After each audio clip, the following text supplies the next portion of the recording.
Back in 2023, I experienced one of the most unnerving and scary nights of my life. I can't explain what happened. I never liked staying home alone, but after this night, I don't think I've ever stayed overnight anywhere alone since. At the time, my fiancé Ryan and I were looking to buy a house since our lease just expired in our apartment, and we didn't want to renew for another whole year. One of my dad's oldest friends owned a house in the area that was currently available to rent because the previous renters had passed away. Since my dad was so close to the owner of the house, he agreed to let us stay there for a cheap rate, and also told us we could stay as long as we wanted. Basically, we were renting month to month in a nice home in a beautiful area of town. It took a lot of house hunting stress away. The only downside for me was that I wasn't thrilled about moving into a house where both residents died within a few weeks of each other inside the house. They were old, so it wasn't like a vicious death or anything, but still, I didn't love the idea. It didn't bother Ryan at all. He was excited about the low price tag of the house. He's not one to believe in bad energy, but I most definitely am. I remember when we first moved in, he would constantly mock me for being afraid. He even went as far as to mimic ghost sounds just to mess with me. Don't get me wrong, Ryan's a great guy. I know I'm painting a picture of him being a jerk, but he's always just joking around. Sometimes you need to knock him down when he plays around too much, and I always did. When we first moved in, it had this awful tan carpet all throughout the house. My dad's friend told us that he was having someone come over to tear out the carpet and put in hardwoods because the carpet was stained all over the place, on top of just being ugly. In the living room, there was a giant dark stain on the carpet. The first day we moved in, Ryan asked my dad's friend if he knew where the stain came from, and he shared information I wish I hadn't heard. It's really sad. The woman fell, hit her head on an end table, and the stain was from the blood. They think that was what led to her passing. She went to the hospital that night, and unfortunately, she never came home. Then he proceeded to tell us that her husband had passed away just a few weeks before her. He had a heart attack in the basement. I was horrified to be living in this house, even just temporarily, but sometimes you need to do what's most cost efficient, and this was it. We had only been there for maybe 2 days when they came to do the floors. I was so happy when the carpet was gone. He also had someone come in and paint the inside of the house. Just that little touch-up made the house feel so much better. After those little cosmetic touches, I started to settle in. It also helped that he added one of those annoying security systems inside the house as well. Every time you open the door, you get the automated voice saying, "Front door open." It got old very fast. Even though it was annoying, it did make me feel better. It was a little over a month of being there, and Ryan was leaving for the weekend. It was his bachelor party. I was a little on edge about being alone for a couple of nights, but by this time, the house felt like a home. I also had the company of our cattle dog, Rex, which made me feel safe. Friday, July 7th, I left for work at 7 a.m. I kissed Ryan goodbye because he was heading out a few hours later and wouldn't be back until Sunday afternoon. I got home that evening and felt a little off. I was positive that I was just feeling anxious because I was alone. I ordered myself Thai food since Ryan hates it and it's my favorite. I put on The Office and just watched my feel-good show until I started getting tired. I think it was close to midnight, and I began to hear this weird noise coming from the basement. This was an older house, so I just kept telling myself that the house is creaking. I turned off the TV and started heading into the bedroom. That's when Rex ran to the basement door and started barking. This was not normal behavior for Rex. He was protective but quiet. He didn't really bark a lot. He mostly howled when he would get vocal. But on this night, he was barking. He sounded tense, like something was wrong. I tried consoling him, but he wouldn't calm down. I don't know why I did this, but I slowly opened the basement door and turned the light on. Rex stopped barking and started to growl. I was gonna go down and just make sure everything was okay, and then I remembered that the old man died down there. I know it sounds crazy, but that freaked me out. I felt frozen at the top of the stairs. I couldn't even look. I tried taking a picture of the basement from the top of the stairs, but it was just too dark down there to see anything. I was too scared to go down there myself and look, especially with Rex losing his mind. I shut the door and went to the bedroom. Eventually, Rex calmed down and joined me in the room. He wasn't barking or growling anymore. Instead, he stayed at the bottom of the bed staring at the door all night. It was like he was on high alert. This scared me more than his barking. I slept horribly that night. I expected someone or something to run into my room at any moment. I made my coffee in the morning and got ready for the day. I planned on catching up on some chores around the house that I had been neglecting. I gathered all my laundry, and when I made my way to the laundry room, I freaked out. This may seem small and trivial to some, but it freaked me out like you can't even believe. The washing machine was sticking out from the wall several feet. Not just a little wiggle, this thing was nearly in the middle of the room. At first, I ran out of the room. I couldn't figure out how or why something like that could happen. Once I composed myself, I went back to the washer and checked it out. Other than being in the middle of the room, nothing else seemed out of place. I moved it back to where it was, and it wasn't easy. This was a heavy unit. I felt like I should have heard it moving. Even though I was completely on edge, I continued with everything I had planned for the day. I called Ryan and told him about everything. I could tell he was skeptical and apprehensive, but he still believed me mostly and was concerned. He's just one of those people who believes everything can be explained by something. That's probably true in this situation as well, but I still couldn't shake these nerves and that horrible feeling brewing inside. He told me they were heading home first thing in the morning, and that he would be back sometime in the late morning, which was at least earlier than they originally planned. Saturday night was a lot like Friday night. I got some food, cuddled up with Rex on the couch, and watched The Office. It was 9:18 that night, and I heard something loud outside the house. It was loud enough that it made me jump, even with the TV super loud. It sounded like an explosion. Then I got a notification on my phone from the garage camera. I pulled it up, and there was a video.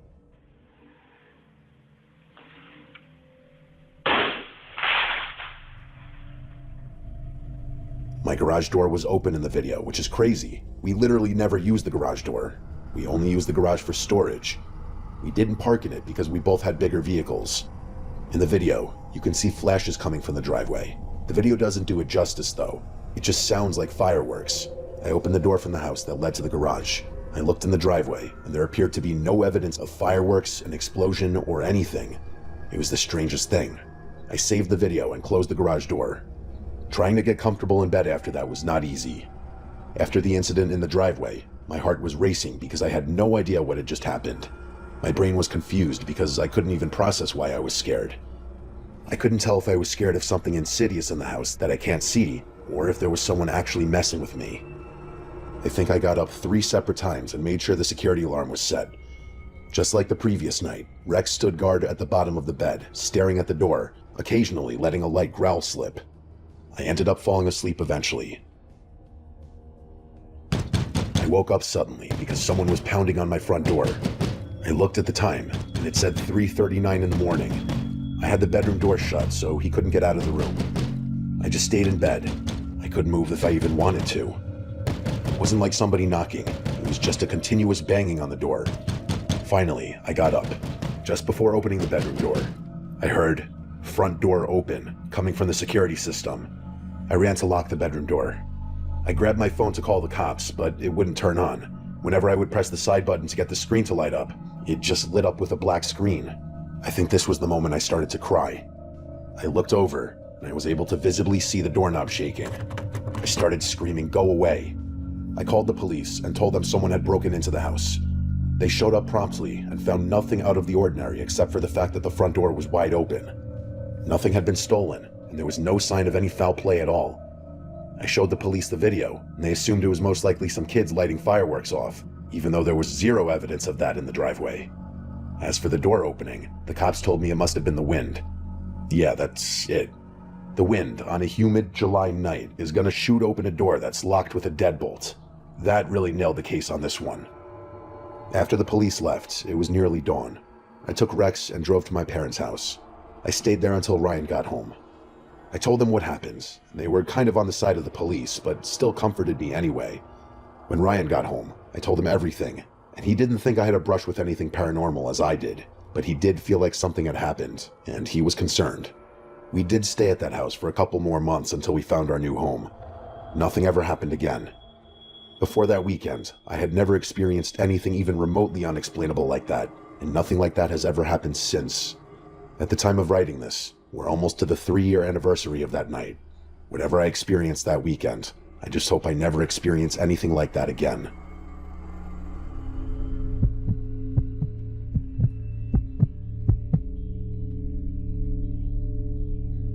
I used to live next door to a bar, and I hated it. Thankfully, it wasn't like right next door. There was a line of trees that went all the way around the bar, so I did have some privacy. However, from my driveway, if I looked just right, I could literally see the side of the bar, and that's where everyone would go outside and smoke.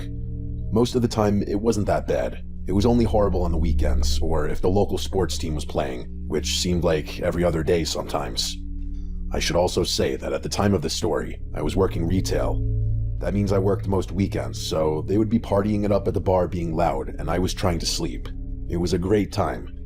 Out of all the annoying nights I dealt with, and there were many, one night specifically still sticks with me, and is probably something that will haunt me for the rest of my life. It was a Saturday night, and my best friend Layla was coming over. She's like a sister to me. We've been friends since elementary school, and still are to this day. Around the time of this story, Layla was working hard trying to set me up with anybody.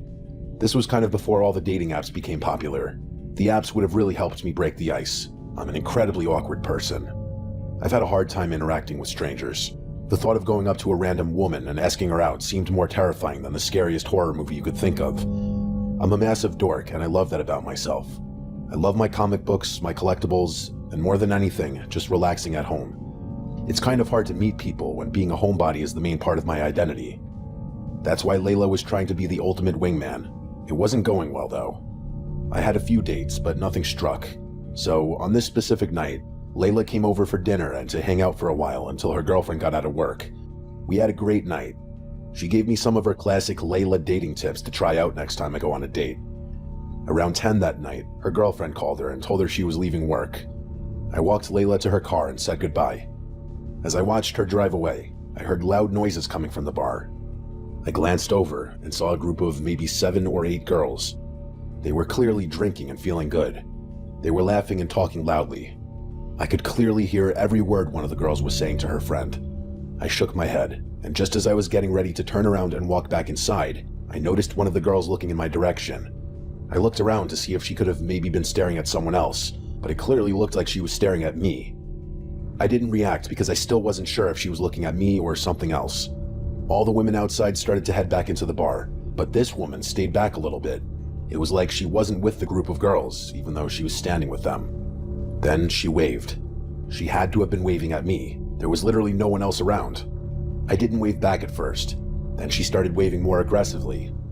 I hesitantly waved back, and she reacted by blowing a kiss in my direction. All I did was smile and go inside. Clearly, it was just a woman at the bar who may have had one too many drinks.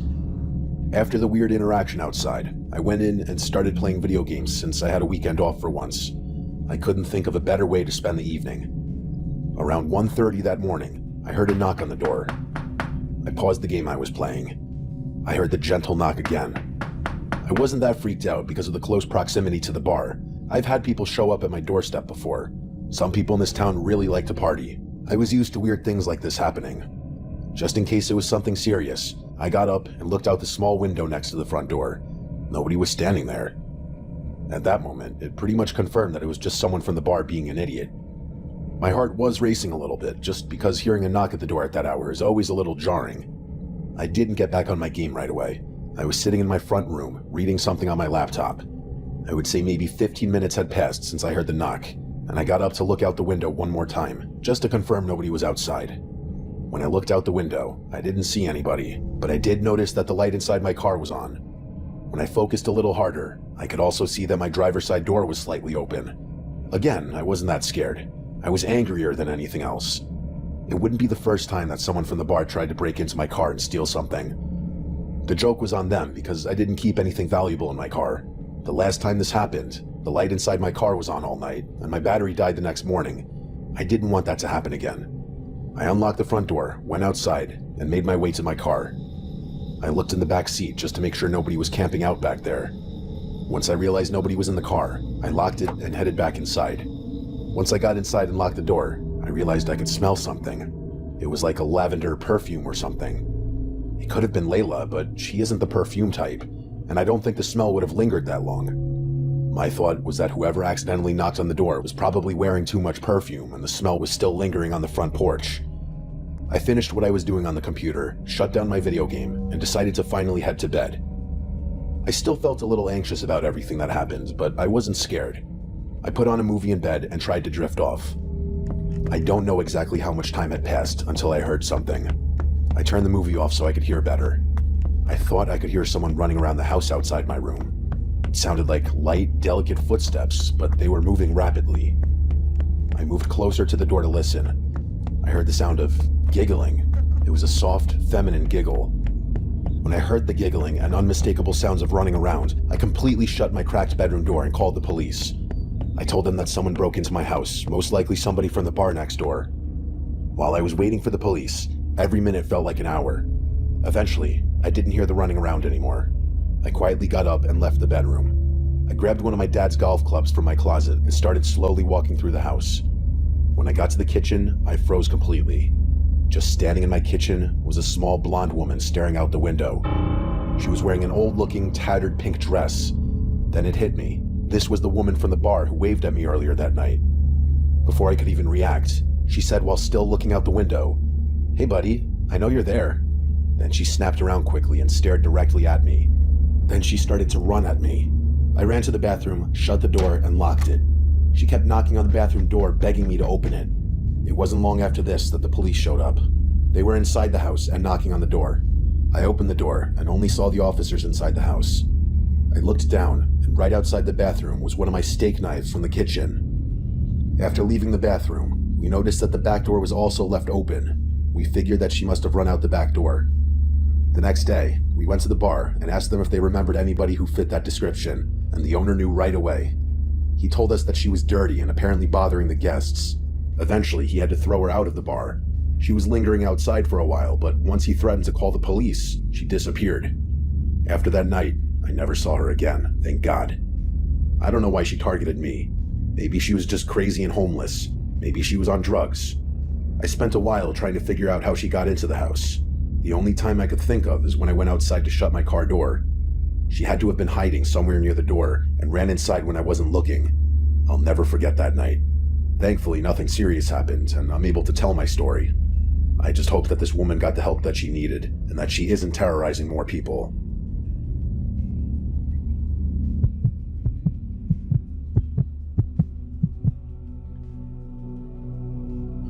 I've spent most of my life being alone. That's not a knock on anybody in my family or past relationships. It's just that I've always thrived when I'm alone. Whenever I date, I end up breaking off the relationship before it gets too serious. This isn't a pity party either. That's the way I've always liked it. Being able to focus on myself, I've been able to build my company and find success. My job allows me to travel all over the world and meet people from every walk of life. Basically, I'm kind of like an interior decorator. I meet with clients, talk about ways to design rooms, and help them achieve their vision. I'm currently in my mid-30s, and for the first time in my life, I have a roommate. Last year, something happened to me, and now I never want to be home alone again. Here's why. Years of grinding allowed me to save money, so I was able to buy my dream home. I moved into the house 6 months before the events of the story took place. By this time in my company's life, I was fortunate enough to be able to pick and choose my clients. Because of the high demand, I unfortunately had to turn a lot of people down. With the success of the company, I spent a lot of time working, even when I was home. Unless I was meeting with a client somewhere, I did most of my work right from my home office. A few months after I moved in, I started hearing this weird noise when I was working in my office. I didn't hear it all the time, just sometimes. The noise was like a shuffling sound. I realized that's vague, but that's exactly what it sounded like. Imagine the sound of someone pushing a box in a room next to you. That's kind of what it sounded like. The shuffling was always brief, but loud enough that it would break my concentration whenever I would hear it.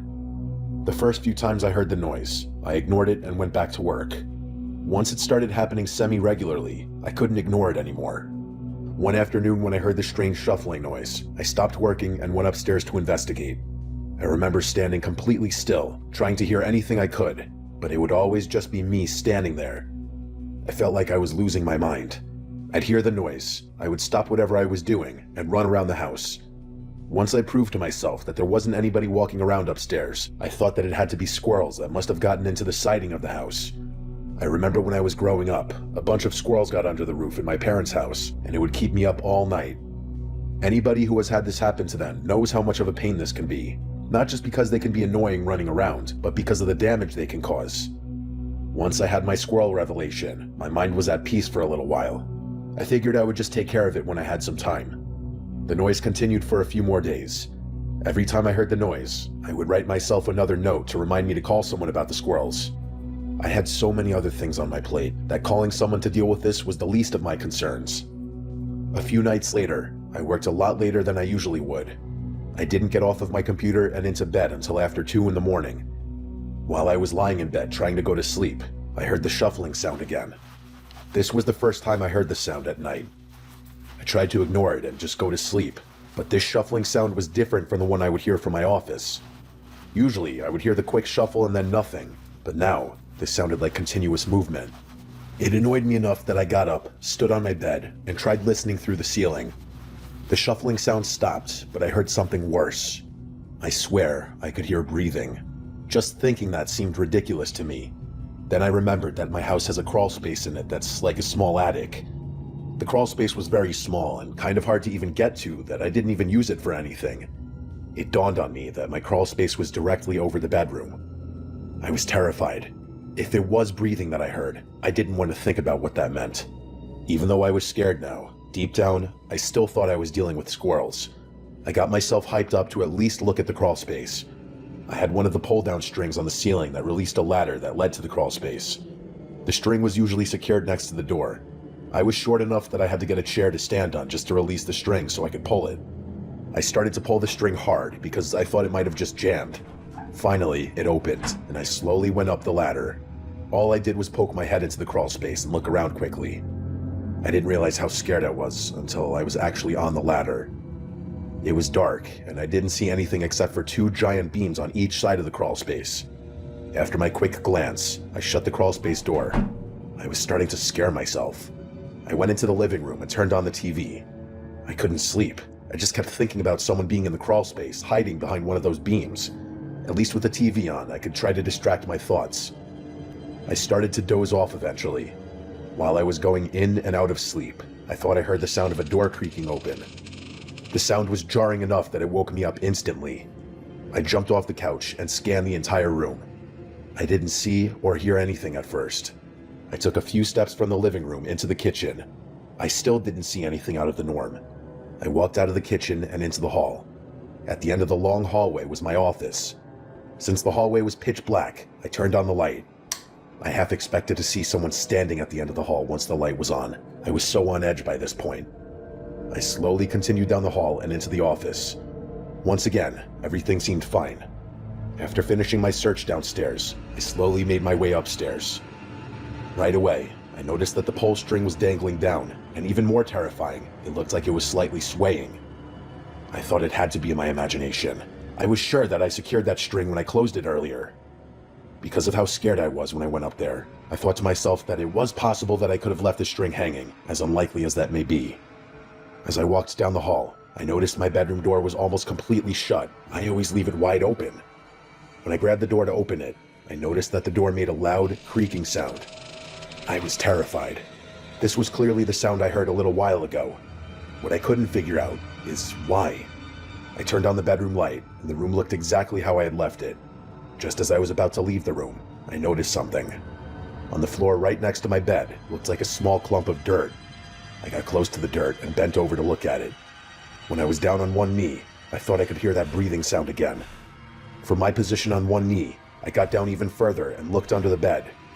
Lying under the bed, staring directly at me, was a middle-aged man. I screamed and fell back on my 2 palms. The man didn't move, but he shouted, "Hi, Julie, it's okay." I was trying to get up and run, but I felt like I was stuck in quicksand. He just kept yelling, "It's okay," over and over again. I ran downstairs, grabbed my phone, got in the car, and drove off. There's a 24-hour diner near my house. I drove to the diner and went inside in hysterics. I called the police, and they sent a patrol car to the diner to check on me, and then a few more to the house.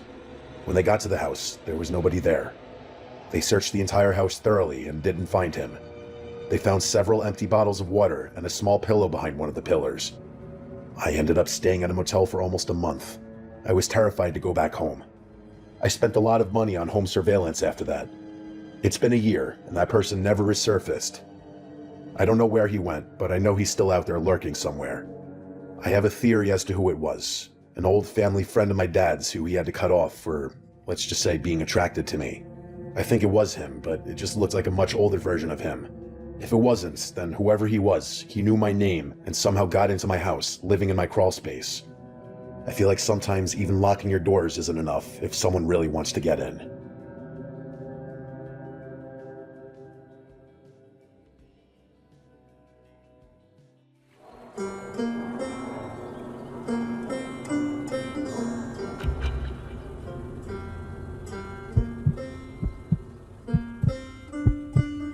About 15 years ago, maybe a little longer, I was in my early 20s and I was living the I'm gonna be famous someday life. I was never a good student and I was always the class clown. One thing that I always did well as a kid was make my friends laugh. Instead of going to college or getting a job right after high school, I decided I was going to become a stand-up comedian. Spoiler alert, I did not become a famous comedian, which maybe is the best joke of my stand-up career. Instead, I had nearly a decade of bombing on stage. And even worse than that, the most terrifying single-handed experience of my life happened to me. For a little bit of context, doing stand-up is hard and definitely not lucrative when you're not successful. Not to mention, stand-up comedy was not as popular as it is today. To say it is a grind is an understatement. You question your decisions every time you perform until you get that one crowd that laughs at one of your jokes. The high you experience from the crowd laughing and cheering is intoxicating, and I assume that's why comedians constantly keep grinding. Part of the grind is finding gigs that will pay you, or even just let you perform for a couple of minutes. I was fortunate enough to have several open mics in my hometown, but you're not getting paid at an open mic, and a lot of the time you're sharing the stage with all sorts of other talented people and not just comedians. Nothing kills a comedian's momentum like performing after someone who just poured out their soul with life-altering poetry. After a few years of performing at open mics, I decided to try to reach out to club promoters and local comedians who would get booked for actual shows. Most of the time, these shows would be several hours away if I were lucky. Usually, they were even further than that. I did a few shows, and this is where the grind gets real. It's also where my story takes a very terrifying turn. I didn't have very good luck with these traveling shows. I wasn't getting paid, and I was driving 4 or 5 hours across state lines just for 5 minutes of exposure. Not an ideal situation for someone who was broke and barely had any income coming in. One night, I had an amazing opportunity to perform at a show that was being held 5 hours from where I lived. This show was a competition for comedians trying to break into the mainstream. The first place prize was $1,000, but the real prize for me was that several moderately famous comedians were going to be the judges of the show. It was my chance to show actual comedians that I have talent. The worst part for me when I would make all these trips was that I had a garbage car and an old cell phone that was about as reliable as those big 1980s brick cell phones. I would always think to myself that if something happened, I would be stranded. My drives almost always consisted of nothing but farmland and open fields as far as you could see. Because I was a lazy person, I didn't bother to double-check my printed-out MapQuest directions. Instead, I decided to wing it, something I still regret to this day. I was lost. The directions I had did not match where I was. I had been on a backcountry road for some time, and I had no idea if I was even heading in the right direction. Thankfully, I always left for the traveling jobs early just in case I got lost. I may have been lazy, but I know myself well, and getting lost was not uncommon for me. It was still daylight when I started driving through a small town. Honestly, calling it a small town might be a stretch. There were a few beat-up old buildings and houses on a street that was maybe a couple of 100 feet in length. Outside of an old gas station, there were a few individuals who looked less than welcoming. I know that's kind of rude to say they were dirty and mean, but they were rude to me. They didn't look like they were using or anything like that. They just looked like they'd been beaten up by life. I asked where I was and tried asking them if I was on the right track. They were short with me, and after an awkward back-and-forth exchange, they finally told me where I needed to go. According to the rude townspeople, I was still somewhat on the right track. Somehow, I had missed a turn a while back, but if I stayed straight on this road for a while, eventually I would see the road I needed to be on. I thanked them and filled up my tank before I set off again. While I was pumping the gas, I noticed several of the people I had just talked to were staring at me. It was uncomfortable for sure. It was those dead-eyed stares, and it wasn't just one of them. I counted at least 4 of them just staring and standing completely still like a statue. It made me feel all sorts of weird. I finished up and got out of that small town as fast as I could. I started driving and rehearsing my routine to myself. I kept thinking about how ironically funny my conversation with the townspeople was, and I even tried thinking of ways that I could incorporate this experience into my stand-up routine. Not long after leaving the town, a beat-up white pickup truck flew by me going very fast. I didn't think anything of it at the time. When it was around dusk, I had been driving for nearly an hour since I left the town. There was nothing but trees on the left and right sides of the road. I had that gut feeling that I was probably lost. As I continued down the road, I heard a loud sound from underneath my car, and I started losing control of the vehicle. I knew right away what had happened. It was unmistakable. I had somehow gotten a flat tire. I pulled over to inspect the damage. I couldn't believe my eyes. It wasn't just a flat tire. Both of my front tires were completely obliterated. When I leaned over to take a closer look, I noticed that the tires were impaled with several nails. I pulled out my terrible cell phone, and of course, the service was not good. I tried calling a tow truck, but I had no idea where I was or even what road I was on. I hung up the phone. Instead of panicking, I was starting to get angry that I was going to miss the show. I was stupid, and my priorities were elsewhere. I decided to call one of my friends. I described everything that I remembered about the drive, and I told him about the small town with the gas station. He told me he was going to try to look up where I was and that he would call me back. I didn't know if I should just stay put in the car or I should try walking back in the direction of the town. I decided to stay put in the car because now that it was almost completely dark, it was starting to get cold. It was clear now that I wasn't going to make the show. While I was waiting to hear back from my friend, I noticed two bright headlights popping out from the horizon behind me. The headlights stopped moving a good distance from my car and didn't continue in my direction. The car was close enough that the lights were bright and annoying, but far enough away that I could not tell what kind of car it was. I don't know if it was a cop or some local trying to call the police to report a vehicle on the side of the road. If you're wondering why I didn't just call the police, it's because I was driving a car that was not inspected or properly insured at the time, and I wasn't trying to get that ticket in another state. Several minutes went by, and the car never moved. It just stayed parked a good distance behind me, shining those bright lights. After probably a good 5 minutes or so, the bright lights started to get a little closer. The vehicle was slowly moving towards the back of my car.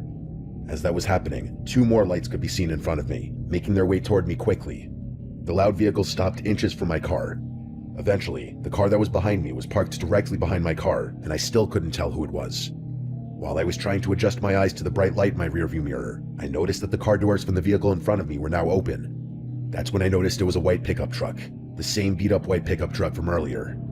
Before I could notice anyone coming, I heard a loud bang on the driver's window, and I couldn't believe my eyes. It was the rude man from the gas station. I started to panic because the man was trying to open my car door. Even though it was locked, he was aggressively pulling on the door. He started to beat on the car window. I wasn't sure how long my window would last before it broke. As this was going on, I noticed one of the other men from the car make his way to the passenger side of my car. He also started to aggressively try to open the door. I was trying to yell at them to stop, but it was like they didn't understand what I was saying. They were just grunting and smashing the car doors. The guy at the driver's side door stopped trying to break in for a moment and instead just stood there, staring directly at me. It was just like those vacant stares from the gas station earlier. I can't even begin to explain how horrible that moment was. With no notice at all, he just started screaming. And it wasn't just a normal scream. He was howling and screaming at the top of his lungs. I don't know what came over me at that moment, but I decided that the best course of action was for me to just try and get out of the car and run. I pushed open the door as hard as I could, and thankfully, it was enough force to knock the man over. I ran as fast as I could into the woods, but instead of running blindly into the pitch-black forest, I decided to dive to the ground only several feet into the woods. I hoped that these guys would think I ran deeper into the woods, and thankfully, that's exactly what happened. Moments later, I heard footsteps of several people running by me. When I was sure I heard all of them run by, I quietly got up and ran back to my car. Surprisingly, my backpack and cell phone were still in the car. I grabbed them, stayed low, and just ran as fast as I could down the road. The entire time I was running, I expected them to jump out of the woods, but I never saw them again. About half an hour later, I was able to flag down a passing car. The woman was uncharacteristically kind. I don't know if I would have been so nice and trusting of a screaming man in the middle of nowhere. She called the authorities and even let me sit in her car until the police showed up. I told the cops everything, but as you might expect, there really wasn't anything they could do. There was no evidence of anything malicious other than some small dents in the car door, and given the condition of my car, the cops didn't really believe the dents were caused by them. I also received a couple of tickets for my car, which is just the icing on the cake for this story. I never found out why those people targeted me or what they wanted with me. Clearly, they were not trying to help. All things considered, I'm lucky that I'm here telling the story. All I can say is just be careful out there. You never know what people are capable of, especially when no one's around to witness.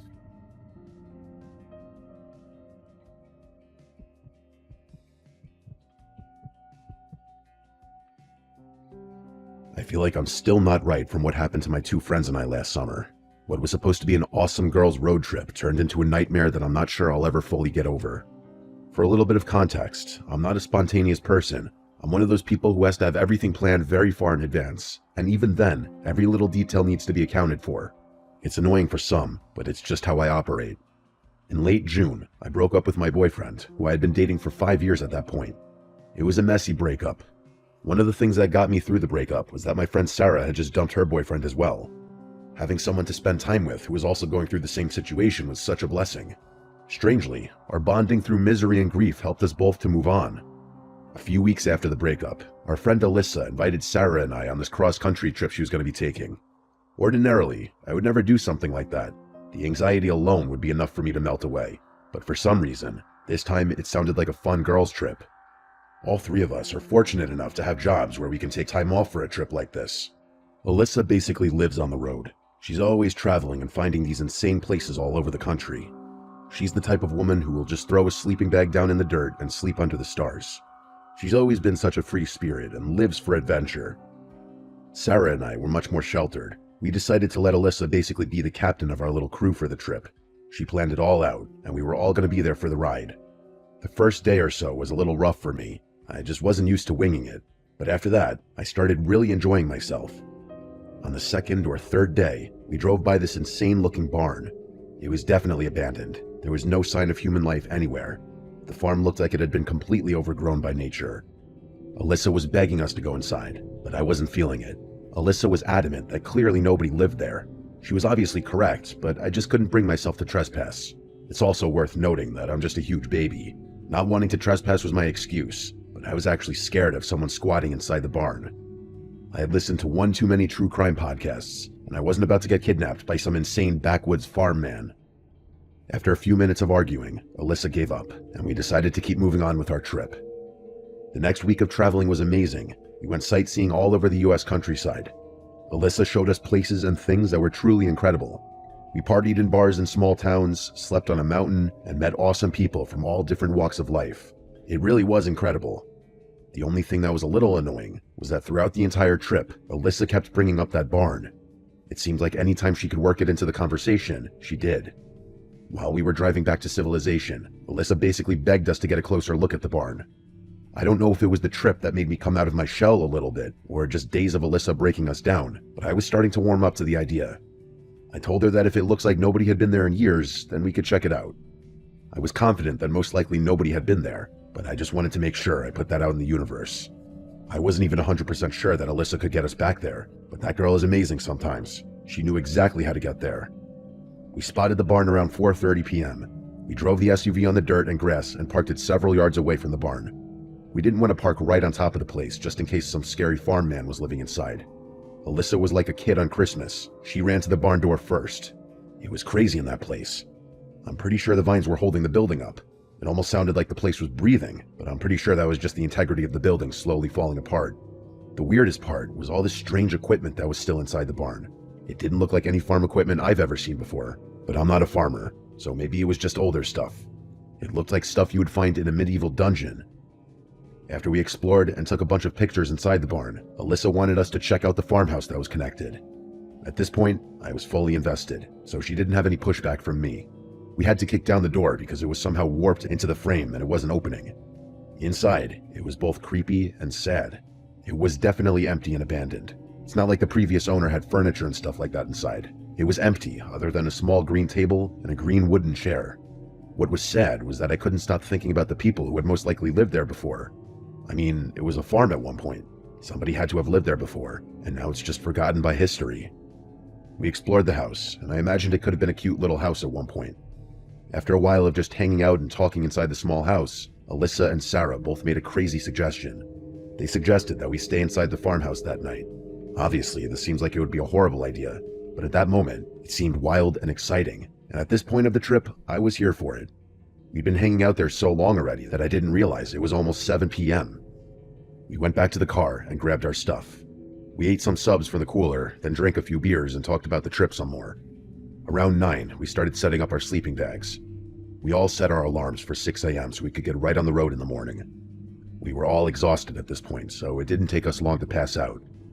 I'm a light sleeper, so I was tossing and turning for a while and going in and out of consciousness.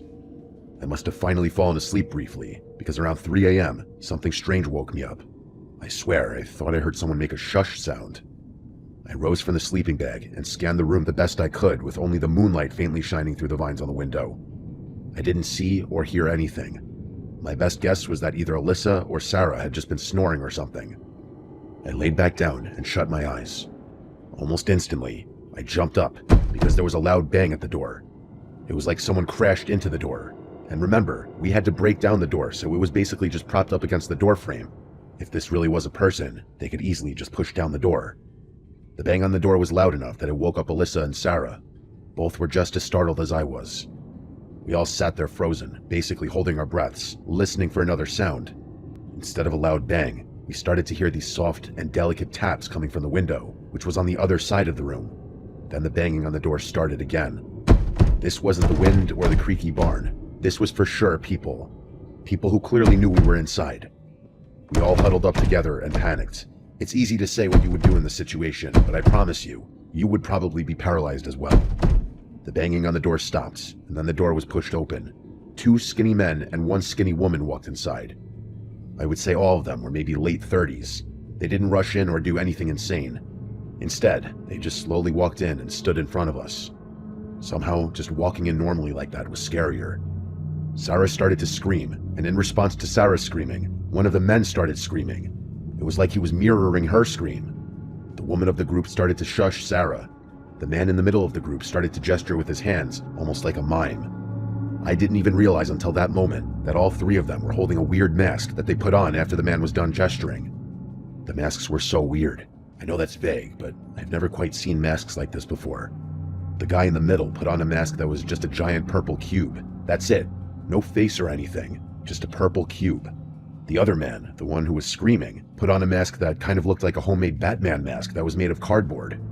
Then the woman put on what looked like a medical mask with plastic icicles you would hang up on the holidays hanging on each side of the mask, almost like tusks. They slowly started creeping closer to us, and the more we panicked, the louder and more irritated they became. As we screamed, they started to scream as well. The woman grabbed my shoulders, and because she was so skinny, I was able to push her down. The distraction caused the 2 men to look at the woman. The guy with the purple cube mask shouted that I was going to pay for that. Sarah had a small can of pepper spray on her keychain and started spraying in the direction of the masked people. It gave us enough of a window to run by them. The woman grabbed my ankle as we ran, but I was able to free myself quickly. As I was running away, I looked back and saw the woman reaching behind her in her waistband. I ran to the car as fast as I could. I did not want to wait and find out what she was reaching for. We could still hear them screaming from inside the farmhouse. They didn't chase us for some reason. I remember my vision being a little messed up as well from the spray that must have just been in the air as we ran out of the house. We drove away as fast as we could and made it back home in record time. We didn't actually report this to the police because we figured we're the ones that technically trespassed. Maybe those were the owners, even though I seriously doubt that. One of the scariest parts of this whole ordeal, for me at least, is that we have no idea where those people came from. They just suddenly appeared in the middle of the night. We explored that entire barn that afternoon, and there was no sign of life. No food, no footsteps, no footprints in the dust, no car, nothing. These deranged, mask-wearing lunatics just showed up out of nowhere with the sole purpose of harming us in some way. I'm still not over the mental scars from that trip. I'm happy I got that girls' trip out of my system, but I'm good if I never go on another cross-country trip again. I'll settle for a nice staycation next time.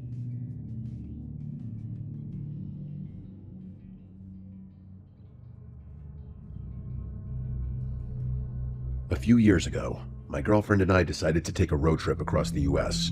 This trip was supposed to be important and special because it was when I planned to propose to my now wife. Unfortunately, that's not the only reason the trip is memorable. One of the happiest memories of my life is also plagued by something that nearly ended both of our lives. This is the first time I'm trying to write this story instead of just telling it verbally, and probably the first time I've written anything since high school. I apologize if it's not the greatest literary work of art you've ever heard. For a little bit of backstory, I have a truck with a large cargo bed. It was more than big enough for her and I to lie down on the air mattress in the bed of the truck. We spent days hiking across the country and sleeping in designated areas in the back of my truck. I had camped a few times as a kid with my family, and I always hated setting up tents and sleeping on the ground. Sleeping in the comfort of my truck felt like a hybrid version of camping, and I was here for it. We both love the outdoors, but we'd be the first to admit that we're not the most nature-savvy people. Every night on the trip was beautiful. We were lucky when it came to the weather. Every night we would fall asleep staring at the sky, and let me just tell you, if you've never gazed at the stars in the wilderness, you need to change that right now. One of the few downfalls of the trip is that my girlfriend was the lightest of light sleepers. Every sound woke her up. We were out in nature, so that means every gust of wind, every bird sound, every tree rustling caused her to wake up. I would always offer her something to help her sleep, but she would always deny it. She said it would make her wake up groggy. Apparently more groggy than being half asleep all night. But it wasn't being a light sleeper that kept her awake on this trip. She has a crippling fear of bears. Ever since one of her coworkers told her that her family was attacked by bears on a camping trip, my girlfriend has been on high alert. Every noise she heard on the trip, she assumed was a bear. Now with the backstory out of the way, I'll share what was almost the last night on Earth for my girlfriend and I. About 3/4 of the way through the trip, I proposed, and she said yes. It was one of the happiest days of my life. With the stress of proposing out of the way, I slept like a baby that night. That next morning, she was the most tired she'd been on the entire trip. When I asked her if she was scared of the noises, she kind of paused and didn't answer right away, which is weird behavior for her. She then went on to tell me that she woke up in the middle of the night because she swore she could hear someone walking on the outside of the truck. She stayed lying down, so she didn't see anyone, but she was convinced someone was walking just outside the truck bed. Every time she tried to sleep, she could hear the sounds of walking, and she was sure she even heard mumbling or talking at some point. I did believe her. Well, I believe that's what she thought she heard. I wasn't dismissive, but I was pretty sure we weren't being stalked or whatever she thought. Before we left in the morning, she gasped outside the truck. When I ran over, she pointed out what looked like a small footprint in the dirt next to the truck. I was probably being ignorant, but I thought it was a stretch to call it a footprint. I asked if it could have possibly been her footprint, and she instantly protested. I didn't argue with her because I could tell she was still freaked out. I made sure I checked my truck before we left, and confirmed we didn't have a secret passenger. I did find in the backseat of my truck that my planner was on the seat, and it was open to the page where I had a list of places we were going to stop each night. But I didn't think anything about it. I figured she was looking at it beforehand, or it's possible that I could have left it there. I put it back in my bag, got ourselves ready, and we hit the road. It took a little while for her to get out of her morning fog, but after a large coffee, she was feeling like herself again and didn't bring up the previous night again. We spent the next day just being obnoxiously in love as we hiked through the mountains. Night was approaching, so we set up our little camp nook in the truck bed. I could tell she was a little more uneasy tonight than she had been any other night. It wasn't the bears that were freaking her out. It was the possibility of another person outside the truck. I told her we could sleep inside the locked truck, or even find a hotel if she wanted to, but she insisted that we stay in the truck bed since it was our last night in the wilderness. I decided to stay awake on this night and make sure she fell asleep. It took her a while, but she finally passed out around midnight. I even dug out my old portable DVD player from high school and threw on an old season of Family Guy I had, just to get her mind off the silence of the night. The once beautiful silence was now something she was afraid of, even though she would never admit that. I shut the DVD off and rolled over, trying to get some sleep. Before I even dozed off, I thought I heard something outside my truck. My first thought was a baby bear because it sounded bigger than a raccoon or coyote. I thought it was imperative not to wake her up and cause alarm. Slowly and quietly, I crawled to the wall of the truck bed and peered over the edge. I couldn't believe my eyes. Someone was walking around the front of the truck, a smaller figure with a hood on, and they were mumbling something to themselves. I quickly fell back into the truck bed, since they didn't see me because they were walking in the opposite direction. I didn't know if I should wake her up or not. I thought that would make too much noise, and right now, my main goal was to make as little noise as possible. I thought about trying to tackle the walking person, since they looked a lot smaller than me, but I didn't know if they had a weapon, or if someone else was hiding nearby to jump me as soon as I made a move. Keeping my fiancée safe was #1 priority. I was listening intently as the figure walked outside, and I was able to tell that they were walking outside the truck and they made their way around the truck and walked by the foot of the truck bed. I tried to angle my head to get a look at the person. I couldn't see the face, but I could tell it was a woman. I could see the blonde hair coming out from the bottom of the hood, and I could clearly hear mumbling at this point, and the voice was unmistakably of a woman. I planned to jump out and confront the woman the next time she passed in front of the truck bed. I was somewhat relieved that my fiancée was asleep for all this. I waited several seconds, but she never made her way back to the truck bed. I leaned over the edge of the truck again, and I didn't see her on my side of the truck or the front of the truck. That means she either fled into the woods or was on the other side of the truck that I couldn't see. As fast as I could, I took out my cell phone and typed into my notes, "Don't make a sound. Someone is outside the truck. I'll distract them, take the keys, start the truck, and I'll jump back into the bed." I quietly woke up my fiancée and made sure the first thing she saw was me holding my finger to my mouth, telling her not to make a sound as I held up the phone for her to read. As quietly as I could, I handed her the key. I could tell she was confused and terrified, but thankfully, she didn't make a noise. I grabbed my pocket knife and I jumped outside the truck, trying to scare the intruder away, but nobody was outside the truck. I lowered my guard for a second, and I heard my fiancée yell to me if everything was okay. Just as I was about to answer, I felt intense pain in my ankle. The woman was hiding under the truck, and while I was standing there, she smashed my ankle with a thick tree branch. I stumbled to the ground, and while I was picking myself up, she crawled from underneath the truck, screaming erratically, and she threw the thick branch at me. I put my arms up in defense, and she pulled out what I think was a kitchen knife of some kind, and she started to swing it around crazily. I continued backing away from her insane movements, and once I felt like we were far enough away from the truck, I shouted to my fiancée to start the truck now. She jumped from the side of the truck bed and got to the door. The woman immediately diverted her attention and started running for my fiancé. We were far enough away that she was able to start the truck, and she drove off, leaving a massive cloud of dust. The woman started to scream, and it almost sounded like she was crying. She drove a few feet before turning around and driving straight in the direction of this insane woman.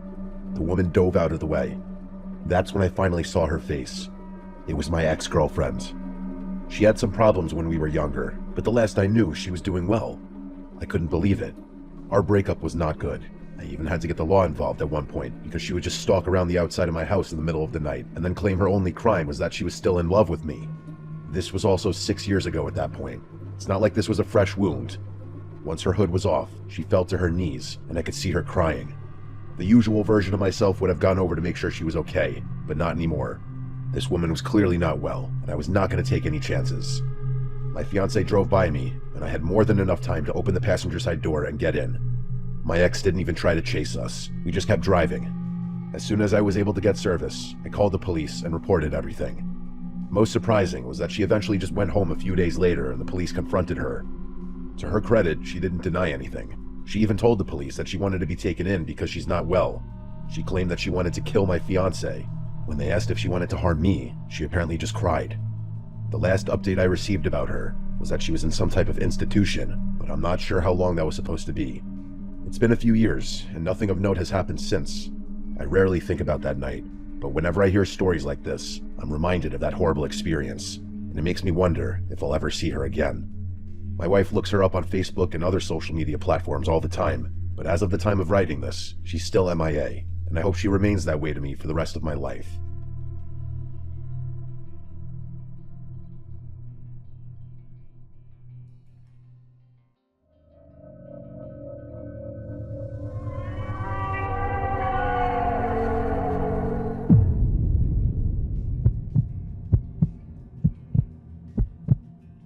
I've been sitting on the story for a while now. It happened back when I was in high school. I'm in my 30s now for context. Also, I'm going to refrain from using my real name and all my friends' real names in the story. You can look up the place I'm about to describe online, and I don't know if we'd still get in trouble, so it's best to avoid real names just in case. In my hometown, there used to be an abandoned military base. From what I saw online, it was used primarily during the Cold War and World War II. At one point, over 200 military families were housed there. It looked like a small community. I'm sure military bases all across the country have these small communities, but it still seemed weird to me. The village was abandoned in 1984, and it was just left that way until 2014, when it was finally torn down. I remember growing up as a kid, we would always hear ghost stories about the abandoned village. I had heard every type of story you can imagine. Everything from demonic cults gathering there, to top-secret military experiments being performed deep underground. Anybody who lives in this area knows all about the abandoned village. It was almost like a lost piece of local lore.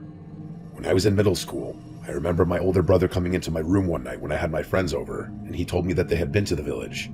We didn't believe him. He described in detail what he saw. He looked genuinely scared, but I'm sure that was just part of him messing with us. He started telling us about the church and how the church had a secret door on the floor next to the altar. He told us that he could hear moans and screams coming from the church basement.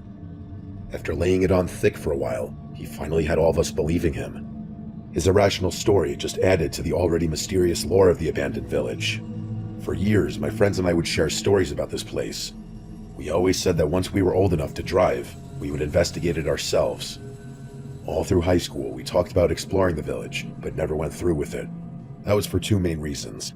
One, we didn't really know the exact location of the village. We knew the area, but that wasn't enough to go on. We knew it was near the airport, but there's a lot of area around the airport that has no trespassing signs.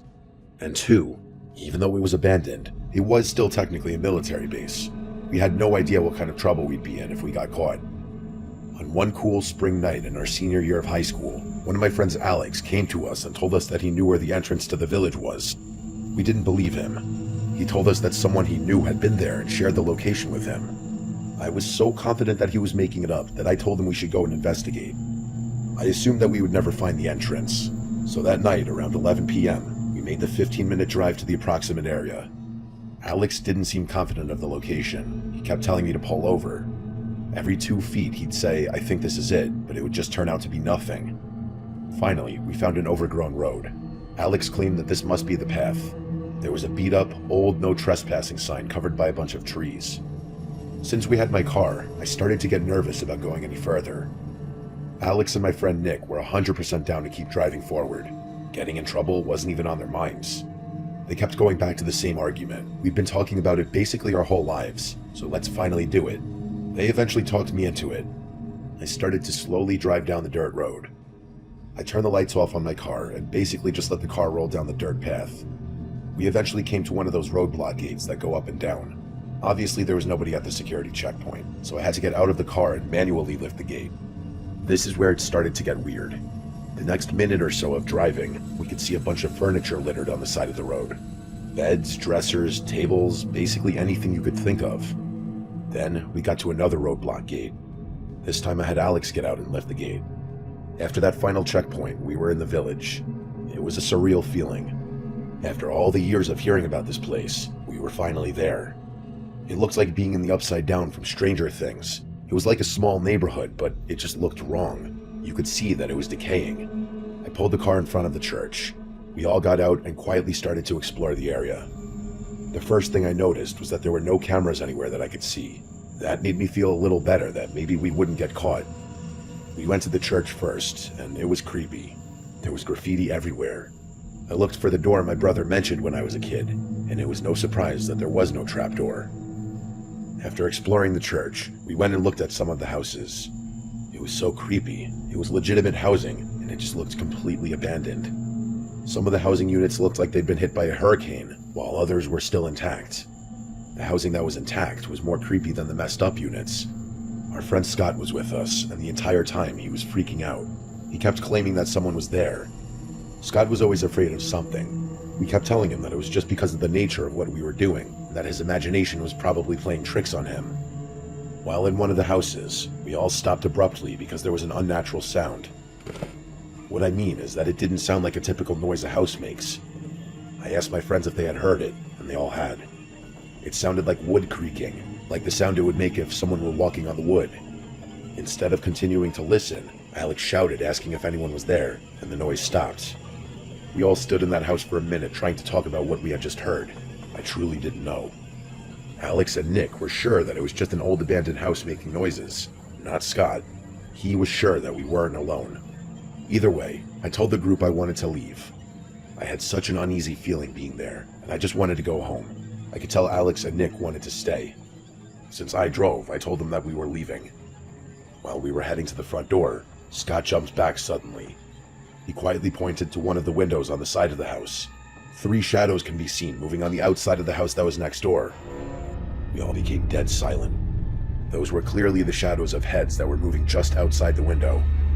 As quietly as I could, I stepped over to the window and looked outside. I could see the shadows move just out of sight into the backyard of the house we were inside. I whispered as quietly as I could that we needed to make a run for the car. Everyone nodded. Without thinking, we all just sprinted right out the door and in the direction of my car. Once the car was in sight, Scott, who was in front of us, screamed at the top of his lungs. We all looked, and standing next to the back seat of my car was a tall woman with a disgusting old black dress on. She had the back door open, and it looked like she was about to get into the vehicle because one leg was already halfway into the back seat. When she heard Scott scream, she let go of the door and ran inside the church. We continued running towards the car. When we got there, I looked in the back seat, and thankfully, nobody was back there. We got into the car and drove off as fast as we could. I remember going so fast that I lost control on the dirt and almost crashed the car. That night, we shared stories about who we think we encountered. The most obvious answer is that those people were likely homeless in some capacity and using this abandoned facility as a shelter. All of that makes sense, except for why that woman would be trying to get inside my vehicle. It It's also terrifying when I think about that night because we walked around for quite a while and never saw anybody, or even a clue that somebody had been there. Not until right before we left.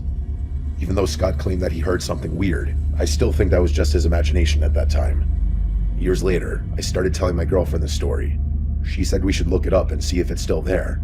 That's when I realized that it had been torn down in 2014. It's wild that there's so much more information on it now. Growing up, we constantly tried looking stuff up about that place, and there was nothing. Because of that, it added more to the mysterious lore of the abandoned village. I'm just happy we left when we did, and that Scott screamed when he saw the tall woman. If we had been 10 seconds later running to the car, who knows how this night could have ended.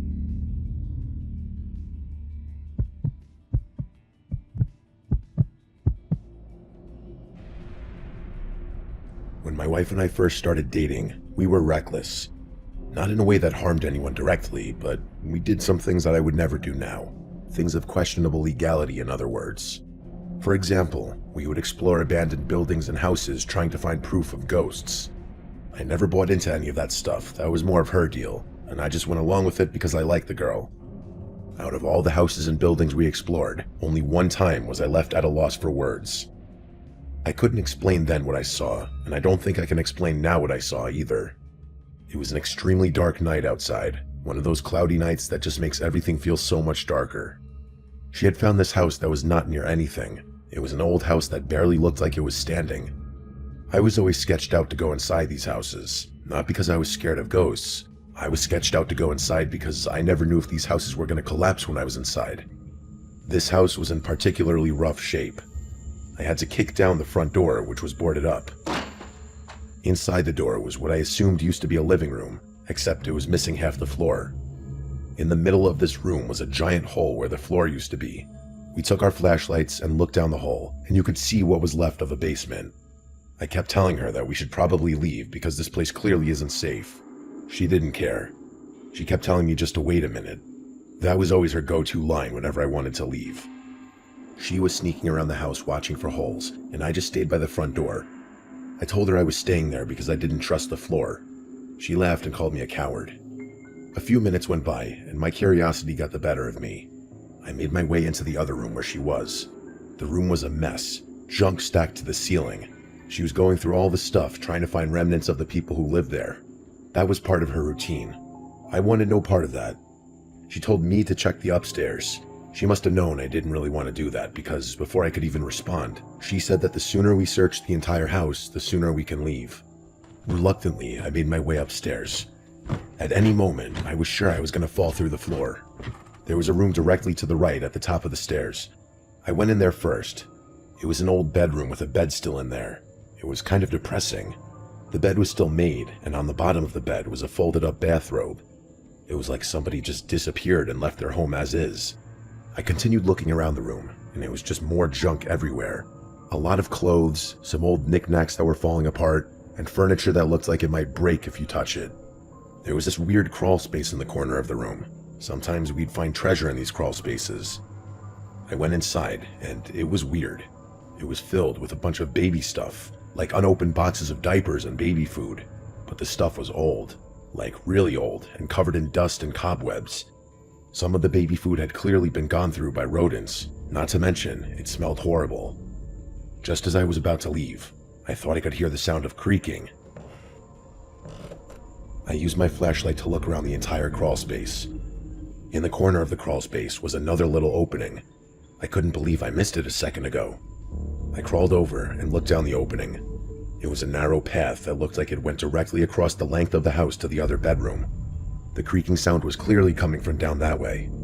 I was a little too big to crawl down the narrow path, so I left the crawl space and started heading toward the other bedroom from the top of the stairs. The other bedroom was down the hall and to the left. As I got closer, I could still hear the creaking sound. It was getting louder the closer I got to the bedroom. My heart was racing, but not because I was scared. I was completely ready to be jumped by a horde of raccoons. When I was just a couple of feet away from the doorway, the sound was clear.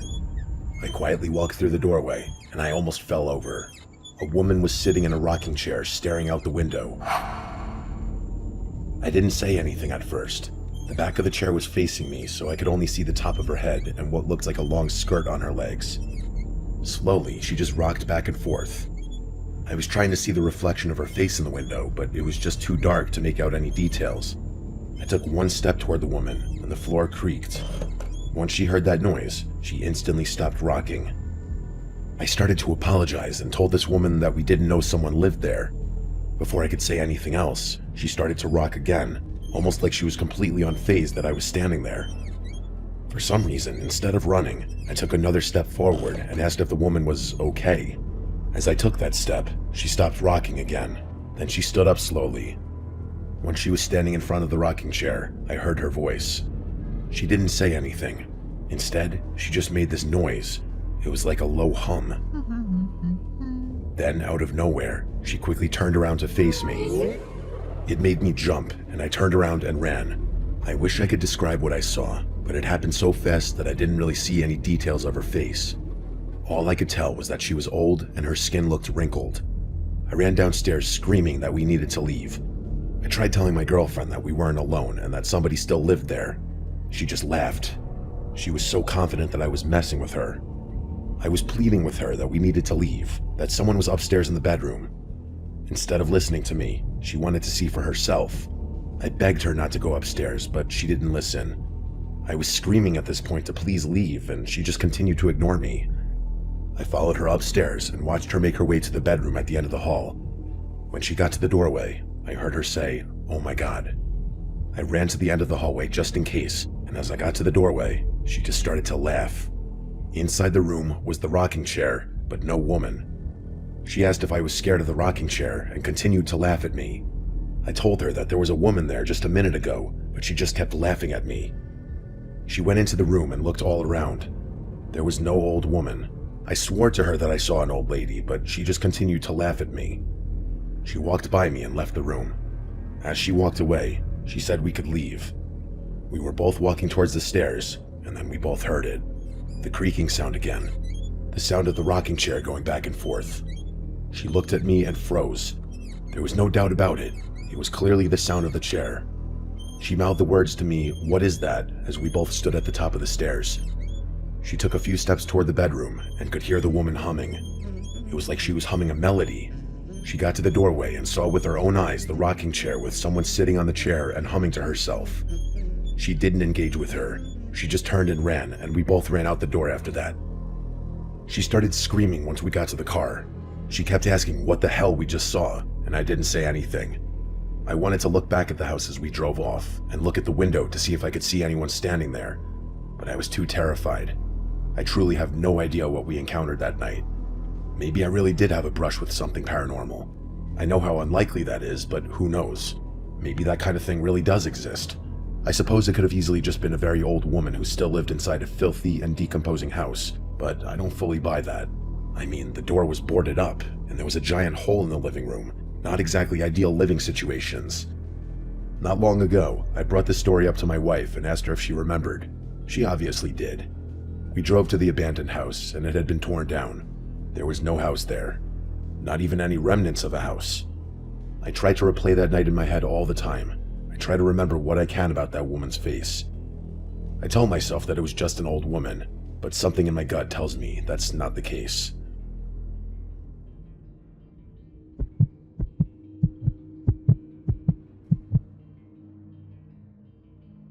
When I was in middle school, my family and I moved to a new house. It was an awesome house to be a teenager in. It was bigger than our last house, and the neighborhood was filled with a lot of kids my age. Just about everything was great about this new place, except for our one neighbor. It was the classic mean old man. We would go outside and play two-hand touch football, and if we even got within a couple of feet of his front yard, he would go crazy.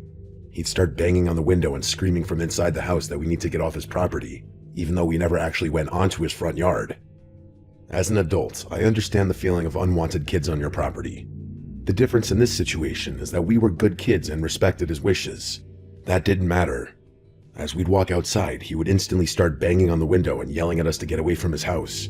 It was like he was watching for us all the time. It was brutal. This went on for about 6 months after moving into the new house. One day, we noticed that he had stopped banging on the window. We didn't hear him or see him. I remember joking that he must have died. Why else would he finally leave us alone? Another month or so later, my friend Joel stayed overnight. We woke up in the morning when it was still dark out. I don't recall the exact time. We heard a bunch of commotion coming from next door, and we could see siren lights shining through the window. We got up and looked out the window, and right at that moment, we saw two people bringing out a zipped-up body bag. We knew right away what we were looking at. I remember feeling a little messed up by this. I'd seen this thing a million times in movies, but never in real life. I'll never forget that feeling of guilt. We were joking about this guy dying, and he really did pass away. I couldn't stop thinking to myself that he must have died over a month ago, and they just now found him. I didn't know that for sure, but something in my gut told me that was the case. After the old man's death, the house remained empty. Well, not completely empty. I guess the correct answer would be abandoned. All the old man's stuff remained in the house, and the house just lay uninhabited for years. Apparently, the old man did have one son, but he lived in another state and didn't even bother to come back after his father passed away. It's actually sad when you think about it. Over the next few years, I would sometimes stare out my bedroom window and just look inside the abandoned house. His house was directly next door, and from my bedroom window, you could clearly see into the house. It was so creepy. Knowing that this guy died somewhere in there always gave me the chills. For the next few years, I would always joke around with my friends. I would tell them that the place was haunted. My friend Joel, the one who witnessed the body bag with me, was one of those guys who was always scared. Every time I had people over to the house, I would tell Joel that I'd seen the old man's ghost. He would cover his ears and tell me to shut up. Everyone would always laugh. I enjoyed being a troll in high school, especially when I had an audience. One night, Joel had enough of the trolling. He dared me to go inside the abandoned house. I didn't love the idea of breaking into the place, and that's what I told him. Joel started to troll me now, calling me a coward and a few other choice words. I thought about it for a second, and I honestly didn't think it would be that big of a deal if I took a quick stroll through the old guy's house. It had literally been empty for a few years at this point. Nobody would even notice if I broke in. I made my way over to the house. I tried to walk inside, hoping that maybe the door was unlocked. Of course, it wasn't. I tried kicking the door down, but I weighed about 130 pounds at the time, so the door was not budging. Next to the front door was a small window. I tried to pry it open from the outside, but to my surprise, it wasn't locked. It slid open easily. I looked back one time just to make sure nobody was watching me enter the house through the window, and then I entered. The first thing I noticed when I entered the house was the smell. It literally smelled like death. I started to gag. I had to put the collar of my shirt over my nose. In addition to the smell, it was creepy in there. Everything was exactly how this old guy had left it. In the living room next to his recliner was a book with a bookmark still in the middle of the book. I made my way to the kitchen, and that's where the smell was the worst. If this guy had been dead for a while in the house, like I thought before, I was thinking that he probably died in the kitchen. He had a small table in there, with a sweater on one of the back of the kitchen chairs. In front of that chair was a coffee mug. The stove had dusty pots and pans on the burners. I checked to see if something was in them, but they were empty, except for a lot of dust. I left the kitchen and entered a narrow hallway. The first room to the left was the room I was able to see from my bedroom. I entered the room and looked out the window. All my friends were in the window waving at me. Joel looked shocked that I was still inside. While I was waving back at them, I heard a loud bang come from the other side of the house.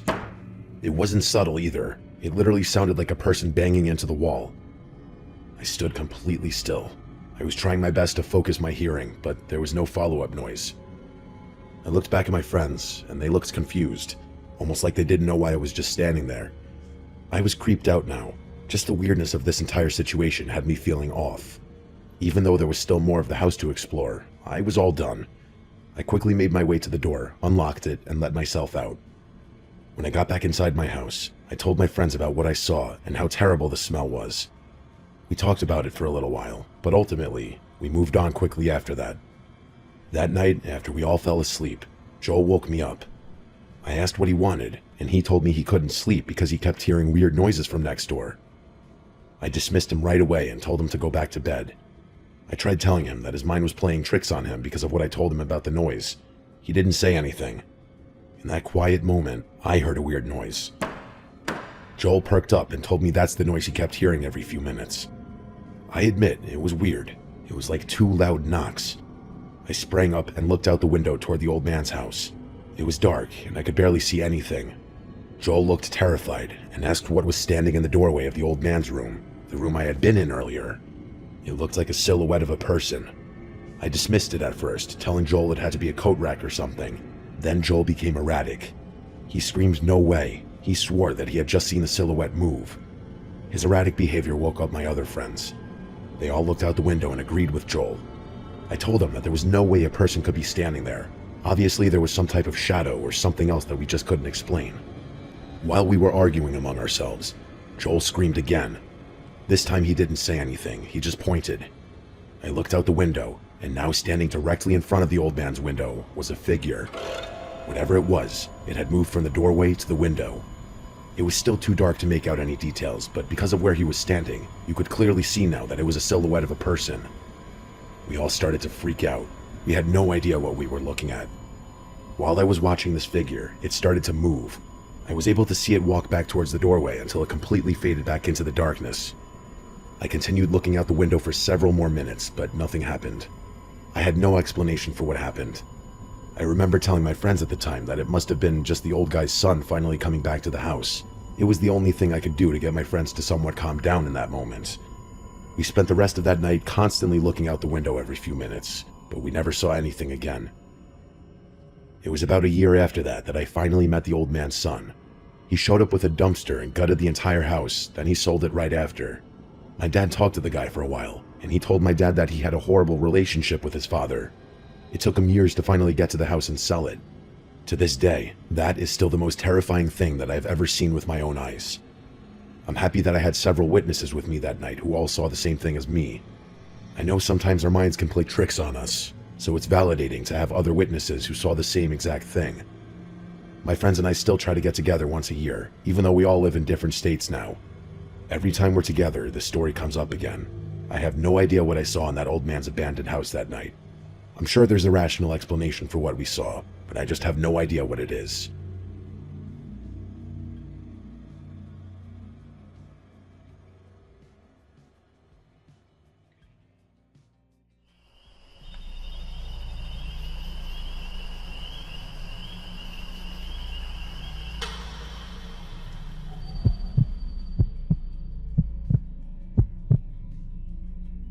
A few years ago, I moved to a small rural community.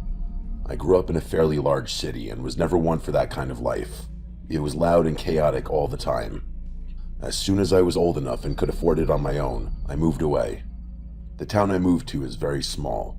The surrounding forests and mountains are beautiful, no matter what season of the year it is. It almost blows my mind that this little town isn't more of a tourist trap in the summer and fall. The quiet little town doesn't have much. A few restaurants, a couple bars, a gas station which also does repairs, one supermarket, a small police station, and that's basically it. Even the closest Walmart is like an hour away. My little paradise of a town is really off the grid, and I wouldn't want it any other way. I've been living in this town for over 3 years now, and other than one horrible day, it's been great. But even peaceful towns can sometimes have dark secrets. When I first moved to town, I got a part-time job at the local supermarket. I used to manage one of the grocery store chains in my hometown, so I had a lot of experience. I would go in first thing in the morning and unload the trucks and stock the shelves of the small store. The owner offered a management position, but I turned him down. I only wanted to work part-time, basically so I could have a little extra spending money and an excuse to get out of the house. I have a part-time job that I do online as well, and that's the bulk of my income. I wanted as much free time as I could possibly afford so I could hike and fish as much as possible. There's so many woodlands in this area that it would take me a lifetime to hike them all. Of course, I'm up for the challenge.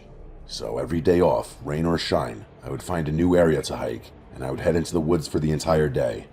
It didn't take me long to start this new lifestyle. Almost immediately after moving into town, I started hitting the trails and trying to meet the locals. At night, I would grab a bite to eat in town, and I learned quickly that everyone in the area was unexpectedly pleasant. Everyone except one. I'm referring to a man named Hector. I should say that Hector wasn't mean or rude, he was just strange, like on another planet strange. The first time I met Hector, I was just arriving at work a little after 5 in the morning, and he ran up to my car window as I was getting out of the car. Where I'm from, if someone does this, you punch them in the face before they can hit you. But not here. I put my hands up in a defensive position and started yelling at him. He screamed in my face and skipped away. Legitimately skipped. As I was standing there confused out of my mind, one of my coworkers came up to me and told me that his name is Hector and he's harmless. Apparently, he's lived in or near town for a long time, but nobody knows exactly where he lives. Everyone assumes he's homeless and probably lives under a bridge somewhere. They just leave him alone and let him wander around because he isn't hurting anybody. It was alarming for him to scream in my face, but if everyone in town claimed he was harmless, then I just went along with it. For the next few weeks, I would see Hector everywhere. It didn't matter if I was going to work at the crack of dawn or leaving the bar after 11. I would see him just wandering the streets. He was a short guy, but strong looking. He was built like an ox. He couldn't have been taller than 5'3" at most. He was always wearing the stained white tank top and wore royal blue pants. I couldn't tell if they were jeans or sweatpants. He had a long, dirty gray beard, and his hair was in a ponytail, even though he was bald on the top of his head. And even with this strange appearance, the most notable thing about Hector was the skipping. Every time you'd see him moving, he'd skip. His blissful ignorance was almost envious sometimes. One morning when I was driving to work, I saw Hector standing on the corner facing the opposite direction of my car. As I was approaching the intersection, I saw him waving to someone. When I passed the intersection, I could see now that he wasn't waving to anyone. He started talking to someone and looked very animated, even though nobody was there. I just continued driving and minding my business. Honestly, it's not that weird for someone in Hector's position to talk to themselves, especially if they're not a danger to themselves or others. I couldn't care less what he was doing. That next weekend, I hit the woods on my day off. I spent a few hours hiking a part of the forest I hadn't been to yet. While I was deep in the forest, I thought I could hear the sound of a voice echoing through the trees. Hearing any kind of voice this deep in the woods is alarming. Remember, this isn't like a trail you'd find at a park or something. This is just pure wilderness, so any voice would cause you to feel a little unnerved. I know it's sketchy, but I wanted to know the source of the voice. Instead of retreating back into the woods and away from the voices, I started to move toward the voices slowly. As I got closer to the voices, I could tell that one of them sounded like it was in distress. I grabbed my pocket knife just in case and continued to sneak as quietly as I could. The voices were just behind the thick grouping of trees that was directly in front of me. When I peeked from behind the trees, I couldn't believe what I was seeing. It wasn't multiple voices, it was Hector. Just Hector. He was talking to himself and changing his voice. One of the voices was angry and belittling, calling him a coward, among some other not very nice things. Then, like the snap of a finger, the angry voice started to weep. He was begging for forgiveness. One of the most terrifying things is that each voice sounded completely different. I decided to stay hidden behind the tree. I wasn't about to engage with him. While I was hiding behind the tree, the angry voice came back, and without even looking, he screamed, "He's hiding behind the tree. This time you can't let him get away." I watched Hector get up and looked directly at me through the trees. For the first time since I had met Hector, I could see genuine rage in his eyes. I took a step back from the trees, trying to process what was happening. I didn't have long because right at that moment, Hector charged at me, screaming. He wasn't skipping anymore, he was sprinting, and he was much faster than I thought he would be. I continued running back toward the direction of where I had started the hike. For a while, I could hear Hector right on my tail. He kept screaming that I was not going to get out of the forest alive. He would laugh and then scream. Every few minutes, it sounded like he was right behind me, about to grab me, but he never did. Eventually, I didn't hear anything. I finally made it back to where I started, and I instantly ducked down and looked all around the woods. Hector was nowhere to be found.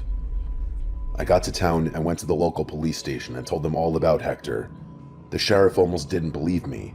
She couldn't imagine Hector acting with such anger and rage.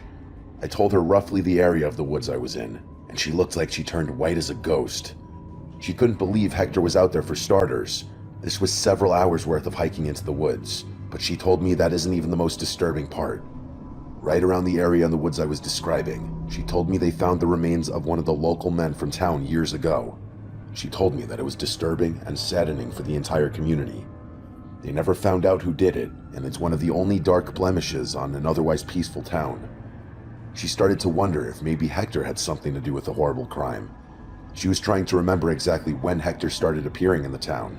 She said her memory was fuzzy, but she was pretty sure that Hector started showing up in town around the time they found the remains. She asked if I could take her to the exact location because she wanted to bring Hector in for questioning. At the very least, she wanted to know why he attacked me and if it was safe for him to still be wandering around. We basically ran to the area in the woods, but Hector was gone. Our sheriff, who has now retired, started to get emotional because this was almost the exact same spot they found the remains all those years ago. They never caught Hector. Nobody in town ever saw him again. It's like he just vanished in the woods that day. I still go out and hike every chance I get, and every time I go, I still expect Hector to jump out of the trees and continue chasing me. I always have my knife on me just in case. Sometimes, even the most harmless-looking people can cause the most damage. I have no idea if Hector was responsible for that horrible crime, but after how I saw him acting in the woods, it wouldn't surprise me. I remember asking why Hector wasn't questioned when they found the remains, and nobody could really give me a solid answer. Now that I've lived here for a few years, I assume it's because these people just aren't equipped to deal with crimes of that magnitude. I don't know this for sure, but I'm assuming there wasn't a lengthy investigation. After writing and reliving this, I still can't believe this happened. It still feels surreal to me. My advice to anyone who hears this is to always pay attention, because you never know what evil could be on the inside of someone, even someone as harmless and seemingly happy as Hector appeared to be.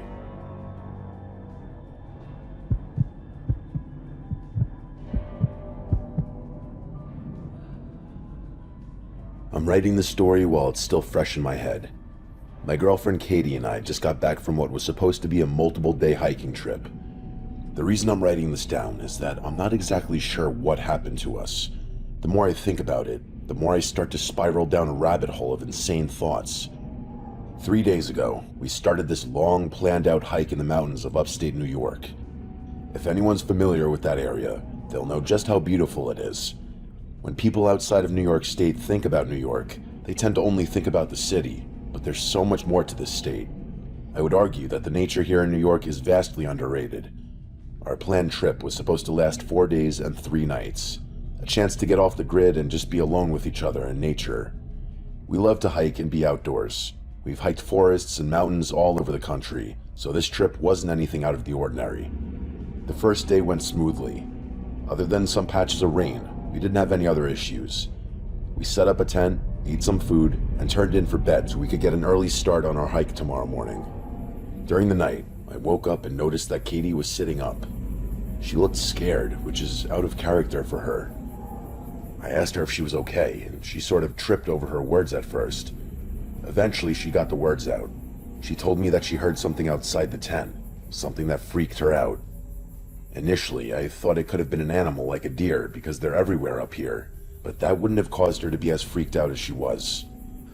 I told her I'd take a look, and as I reached for the zipper inside the tent, she gasped and grabbed my hand.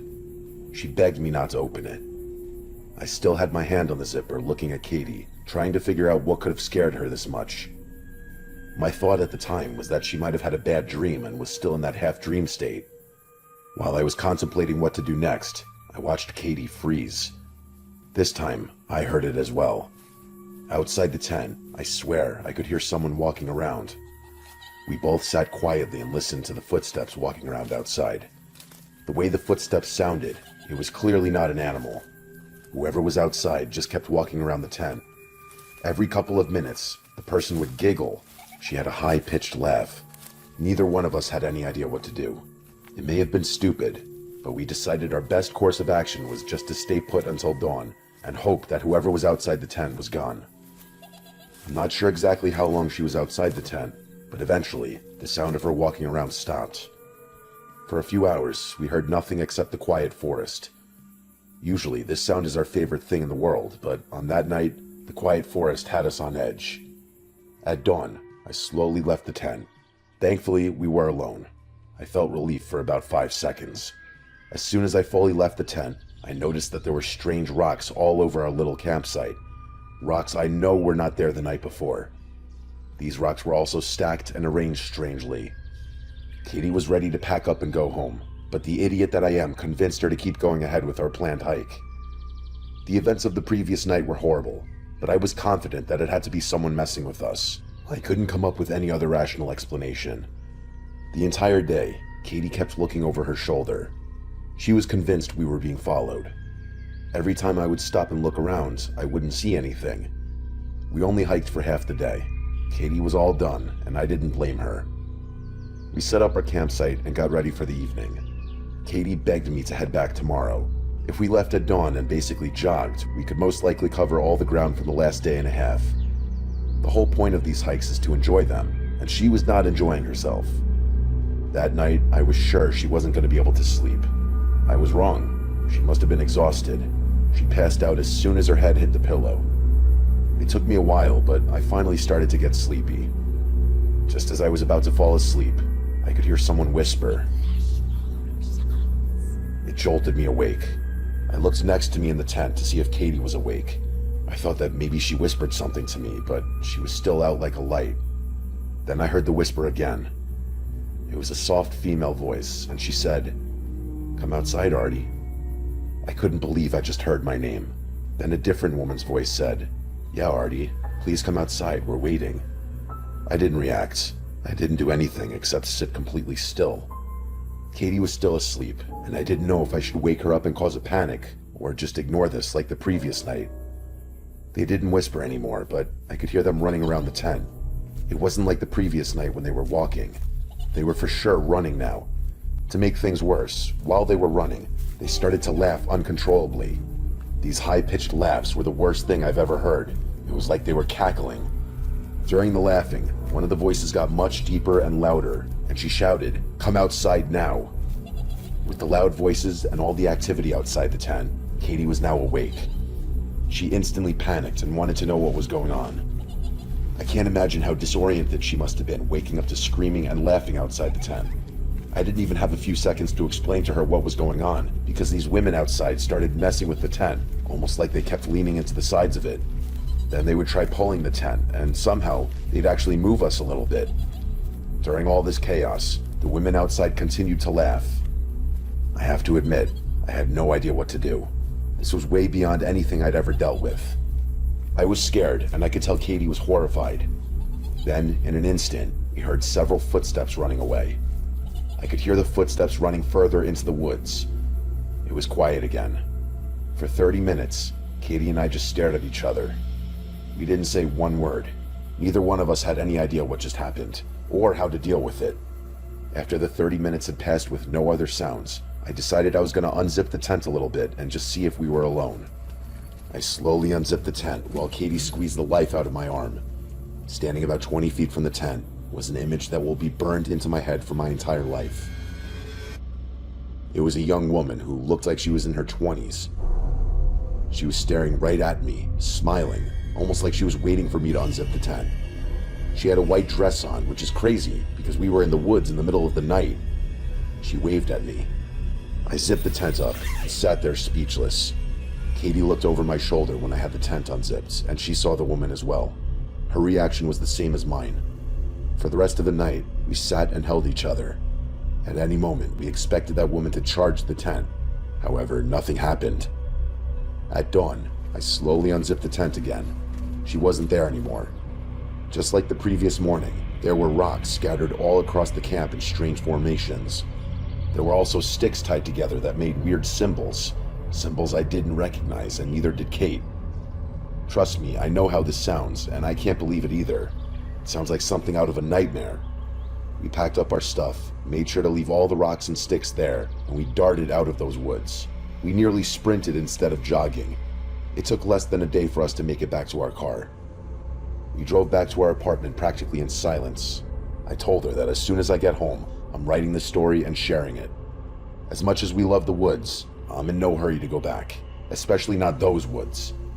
I guess the logical answer still is that someone was just messing with us. I don't know why anyone would go through that much effort for a joke. It seems insane. Any other conclusion I come to makes me question everything I know. This felt sinister. I mean, how the hell did she know my name? I hope we can move past this. It makes me think maybe monsters really do exist.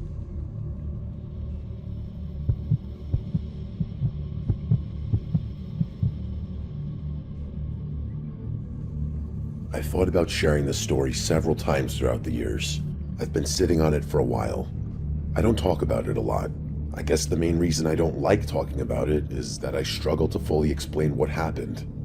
Every year since we graduated high school, my friends Theo and Carlos, along with me, would spend a weekend in the woods. Something we still do today, even though we're all married now. It's a tradition we started. No matter where life takes us, we always get together at least once and spend quality time together. When we were kids, we loved exploring. We'd trek the woods in town where we grew up. One thing we were obsessed with was caves. We found a cave while we were walking through the woods when we were 16. As we got older, we would go further out into the woods searching for caves. That was our thing. Over the years, I think we've only found 3 or 4 caves.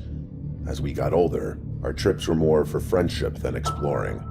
Our little expeditions were safe, and the biggest risk we would have was just wildlife, which, even after all these years, was never an issue for us. One day, while we were together on one of our trips, we stumbled across a cabin that was legitimately in the middle of the woods. We approached the cabin just like every fool in every horror movie that features a rundown cabin in the woods. We were even joking among ourselves that we were in a horror movie cliche. We looked through the windows, and clearly this place was abandoned. It was almost empty inside except for a few pieces of furniture that were destroyed. Carlos wanted to go inside the cabin and check it out. We didn't disagree. Going inside the cabin may seem like a hell no moment for some, but honestly, it's not that weird. We've seen some crazy things in the woods over the years. For example, one time we found this huge clearing in the woods that had a creepy makeshift village. It had all these small huts, and it was filled with giant mounds of debris and trash everywhere. It was scary at first. We found out after that it was once living quarters for residents of a traveling circus that was in the area for a while, way back in the day. So needless to say, there is weird stuff in the woods. A clearly abandoned cabin is far from something that would send me running. It's just more unexpected than anything else. We loved it when we would find something weird like this. Getting to the bottom of whatever we found was something we all looked forward to. As we walked inside the cabin, I had already started to ask myself questions. First, why was there a cabin so far out in the woods? I should mention that it's a stretch to refer to this as a cabin. It was like a large shed just built with wood. I feel like it's just easier to call it a cabin. The whole building was one room. There was no plumbing, no electricity, and no roads that led to or from it. It felt like the air was dry in there, almost hard to breathe. Carlos started to pick through some of the pieces of the broken furniture to see if anything was salvageable, but it wasn't. There wasn't much to investigate in there, since it was just a big square. While we were standing there talking, we kept hearing a weird sound we couldn't identify right away, which was weird given how small the cabin was. It sounded like something dragging in the dirt, not a typical noise you hear in a cabin or any other house. The sound was coming from underneath us. The cabin didn't have a basement, at least not one we could see, so hearing this noise was strange. I even put my ear to the floor so I could listen, and while I was down there, it was unmistakably a noise coming from under the floor. I got up and started kicking the broken furniture around, looking for a latch or a small door in the floorboards. In the far left corner of the cabin, underneath some dust and debris, was a rusted handle on the ground. I had to open it and see what was under this cabin. I lifted the door, and the odor coming from the dark underneath the cabin almost made me throw up. It just reminded me of rotten meat. I grabbed a bandana from my backpack and wrapped it around my nose. It didn't fix the issue, but it made it slightly more manageable. Before descending the ladder, I tried looking around to see if I could see what was making the noise. It was too dark to see anything, but the noise was louder, and I could say with 100% certainty that the noise was for sure coming from down there. As I went down the ladder, the first thing I noticed was how unnaturally cold it was down there. It was like that cold feeling of being in a basement, but way worse. I used my flashlight and looked around the dark room. The ground was stones, and the only other thing I could see was 2 giant structural beams on each side of the room. Carlos and Theo asked if I saw what was making the noise, and before I told them no, I got a different answer. Limping from behind one of the structural beams was a normal-looking guy. He had a green t-shirt with a pair of jeans. He was clean-shaven with dark hair that was on the messy side. As soon as he limped past the beam, I yelped. It startled me so bad that I couldn't even scream properly. But the man didn't acknowledge me at all. He just kept limping from the left side of the room to the right side. He was dragging his right foot on the ground. That was the sound we heard before finding the dark room. The man didn't seem well, even though he wasn't that old. Not only was he limping and dragging his foot, but he was also breathing heavily. I shouted to the man, asking if he was okay. I could hear Carlos yelling at me to shut up and leave him alone. Theo came halfway down the ladder, saw the man limping, and went right back up. I don't blame him. After I shouted a few times, asking if he was okay, he still didn't even acknowledge my existence. I moved a little closer to him, and I noticed that he was mumbling something under his breath. Whatever he was saying, it was clearly not English, although I'm not a linguistics expert. I was a few feet away from the man, and he stopped limping and stood completely still. He turned just his head to look at me. Then he turned the rest of his body. After that, he didn't move. He wasn't mumbling anymore, and he wasn't breathing heavy either. I started to slowly back away and head back toward the ladder. The entire time, he didn't move a muscle. I grabbed the ladder, and when I did, the man took a step toward me, just one single step, and then he stopped again. Everything about this was terrible. I climbed up the ladder as fast as I could. I told Carlos and Theo we needed to leave. Whoever was down there was not well, and I was pretty sure he could have been dangerous. We looked down the ladder one last time, and standing at the base of the ladder, staring directly up at us, was the man. He wasn't moving, but he did have one hand on the ladder like he was thinking about climbing up. I'll never forget those horrible, lifeless eyes staring directly at us. We all ran out of the cabin. We just kept running. I remember thinking maybe this guy was in trouble and we just left him, but that thought didn't really last long. I can't articulate and explain why this felt wrong, but it just did. We got out of the woods and decided to report the cabin and the man to the local authorities, just in case he was in some kind of trouble. From what I was told, they did investigate the cabin, but they didn't find anybody down in the dark room, or any evidence that would suggest somebody living in that cabin. They even looked at missing person reports to see if anybody was potentially missing, but nobody matched this man's description. Even the police couldn't fully explain why this cabin was all the way out in the woods. I have no idea what we stumbled across that afternoon. It seems like a mistake. Maybe we're the bad guys for breaking into that guy's cabin, although I don't think that's accurate. As much as I would love to know what that man's true intentions were, I'm happy we made it out in time to not find out if they were bad. My gut tells me we came across something evil, but my brain tells me that can't be true. We still get together every year to hike, but we're even more careful now. I promise you this, if we ever stumble across another cabin in the middle of the woods, I'm gonna run as fast as I can in the opposite direction, so I never experience anything like this again.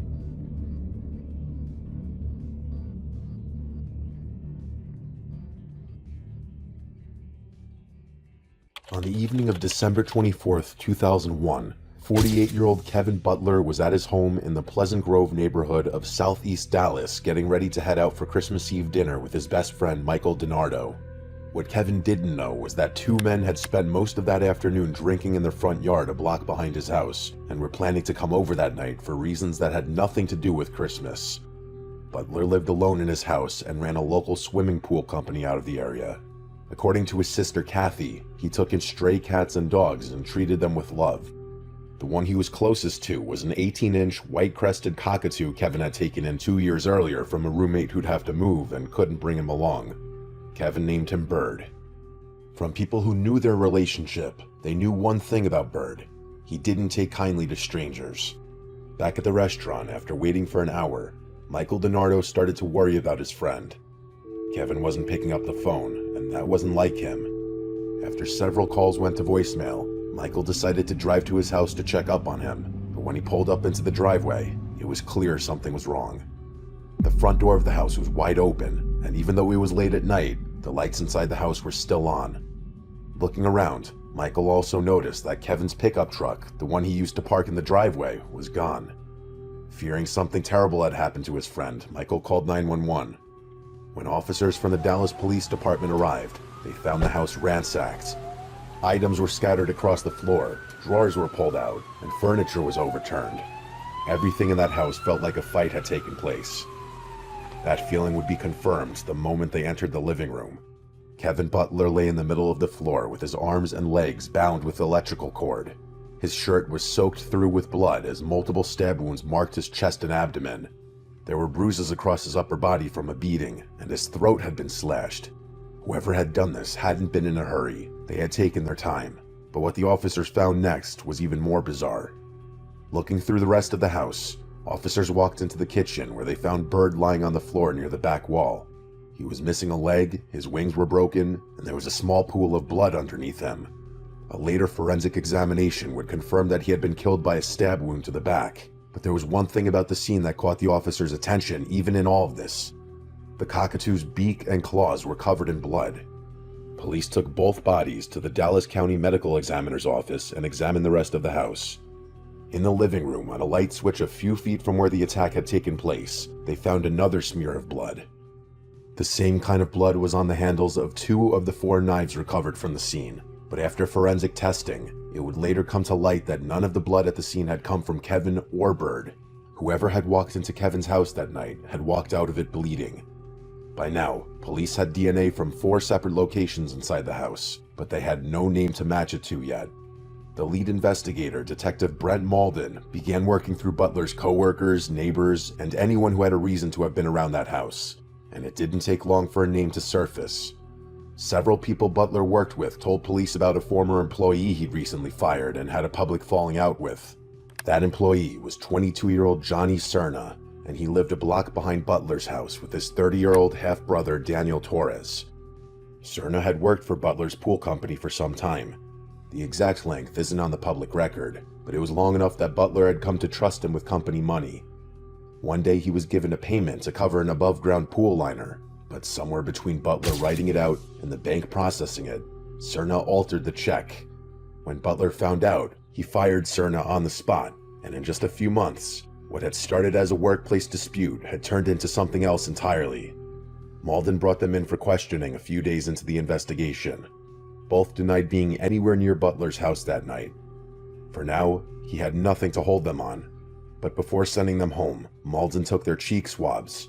If they'd bled inside Butler's house, the lab would confirm it. On paper, Cerna was the obvious lead. He was a fired employee with a fresh grudge against Butler, living less than 100 yards from the house where Butler had been killed. So all that was left now was to wait for the DNA results to put Cerna into that house. But this would prove to be more difficult. DNA testing in 2002 was still relatively new in everyday casework, and the Dallas County Crime Lab was running months behind on its caseload. When the results finally came back in July of 2002, it had been 7 months, and they weren't what Malden had expected. The blood on the light switch, the 2 knife handles, Bird's beak, and the fingerprints lifted from inside the house, none of it belonged to Cerna. All of it traced back to his 30-year-old half-brother, Daniel Torres. Faced with the DNA evidence, Torres still denied being anywhere near Butler's house that night. He waived his Miranda rights and signed a written statement saying he had no idea how his blood had gotten inside, but Malden didn't believe his story. A few days later, Torres signed a second statement, this time admitting he had been inside Butler's house on Christmas Eve, but he hadn't touched him. In his version of events, he and Cerna had been drinking in their front yard when Butler drove by and flipped them off. Cerna had said he wanted Butler to pay.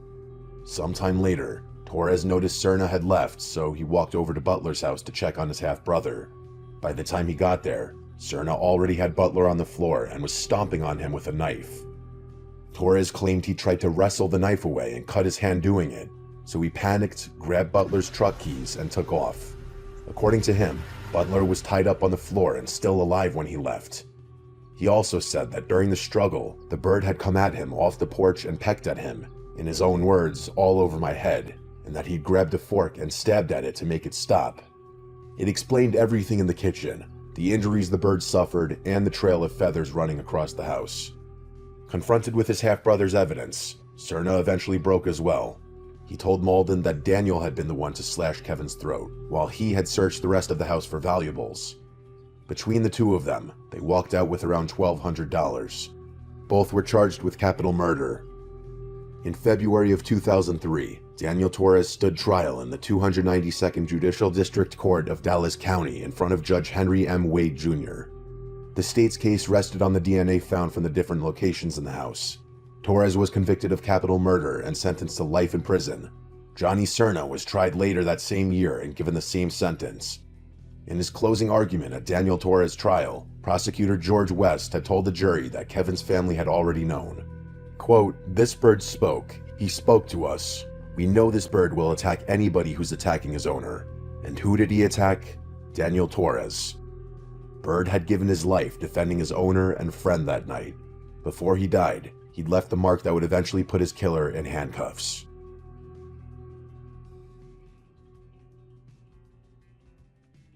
In September of 2018, the quiet streets of South Wilkes-Barre, Pennsylvania became the scene of one of the most brutal murders in the city's recent history. But the first sign that something was wrong wasn't a 911 call or a frantic witness.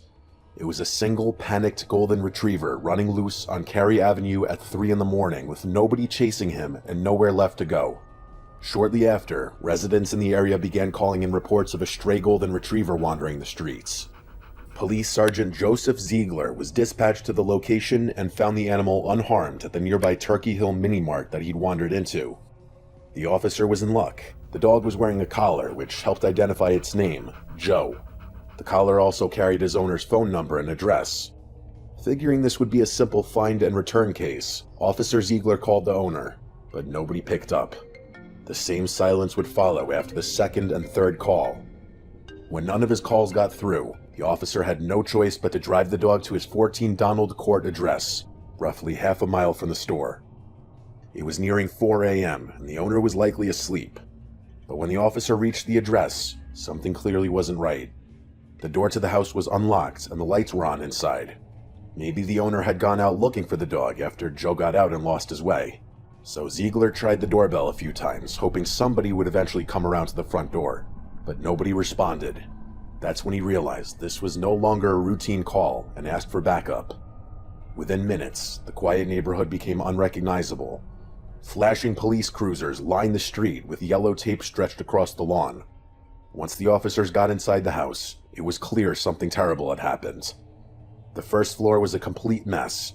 There was blood everywhere. The kitchen floor was littered with items, and the patio and garage doors were wide open. But it wasn't until they got to the second floor that the cops realized what they were dealing with. As they approached the master bedroom, they saw a man face down on the floor near the nightstand. His shirt was soaked with blood. The sight alone was bad enough, but the smell was worse. The gash in his lower back, along with the 8.5-inch knife lying just feet away, made it clear how he'd died. Everything in the room was either scattered or overturned, which told the police he hadn't gone down without a fight. But while searching, officers found something far more chilling. A red gas can sitting near the victim's body. The man was identified as 58-year-old Fred Boot. The patrolman who found him, James Fisher, had known him personally for years. Boot was a well-loved member of the Wilkes-Barre community and a father to 4 grown children. His wife Erin had passed away 3 years earlier in 2015, but rather than let her memory fade with time, Fred kept it alive by setting up a scholarship in her name. His obituary would read how welcoming he was and how much he loved his dogs, Mia and Joe. In the end, it was Joe who led the cops to that house. Now it was up to them to bring Fred's killer to justice. Their first lead came from Brian, Fred's son. Brian had been trying to reach his father, but like Officer Ziegler, he'd called him repeatedly until the silence became impossible to ignore. That's when he pinged his father's phone and discovered it wasn't at Donald Court. It was a few blocks away on Willow Street. The phone was one of only 2 things taken from Fred's house that night. The other was a $20 bill. Neither of them gave investigators much to work with, but all of that would change in the next 12 hours. At roughly 1 p.m., locals reported a fire in the basement of a nearby apartment building on Maffitt Street. When firefighters arrived, they found a pile of clothing and shoes burning in the shared basement of the building with a layer of tar paper draped over the top. The fire had been set deliberately.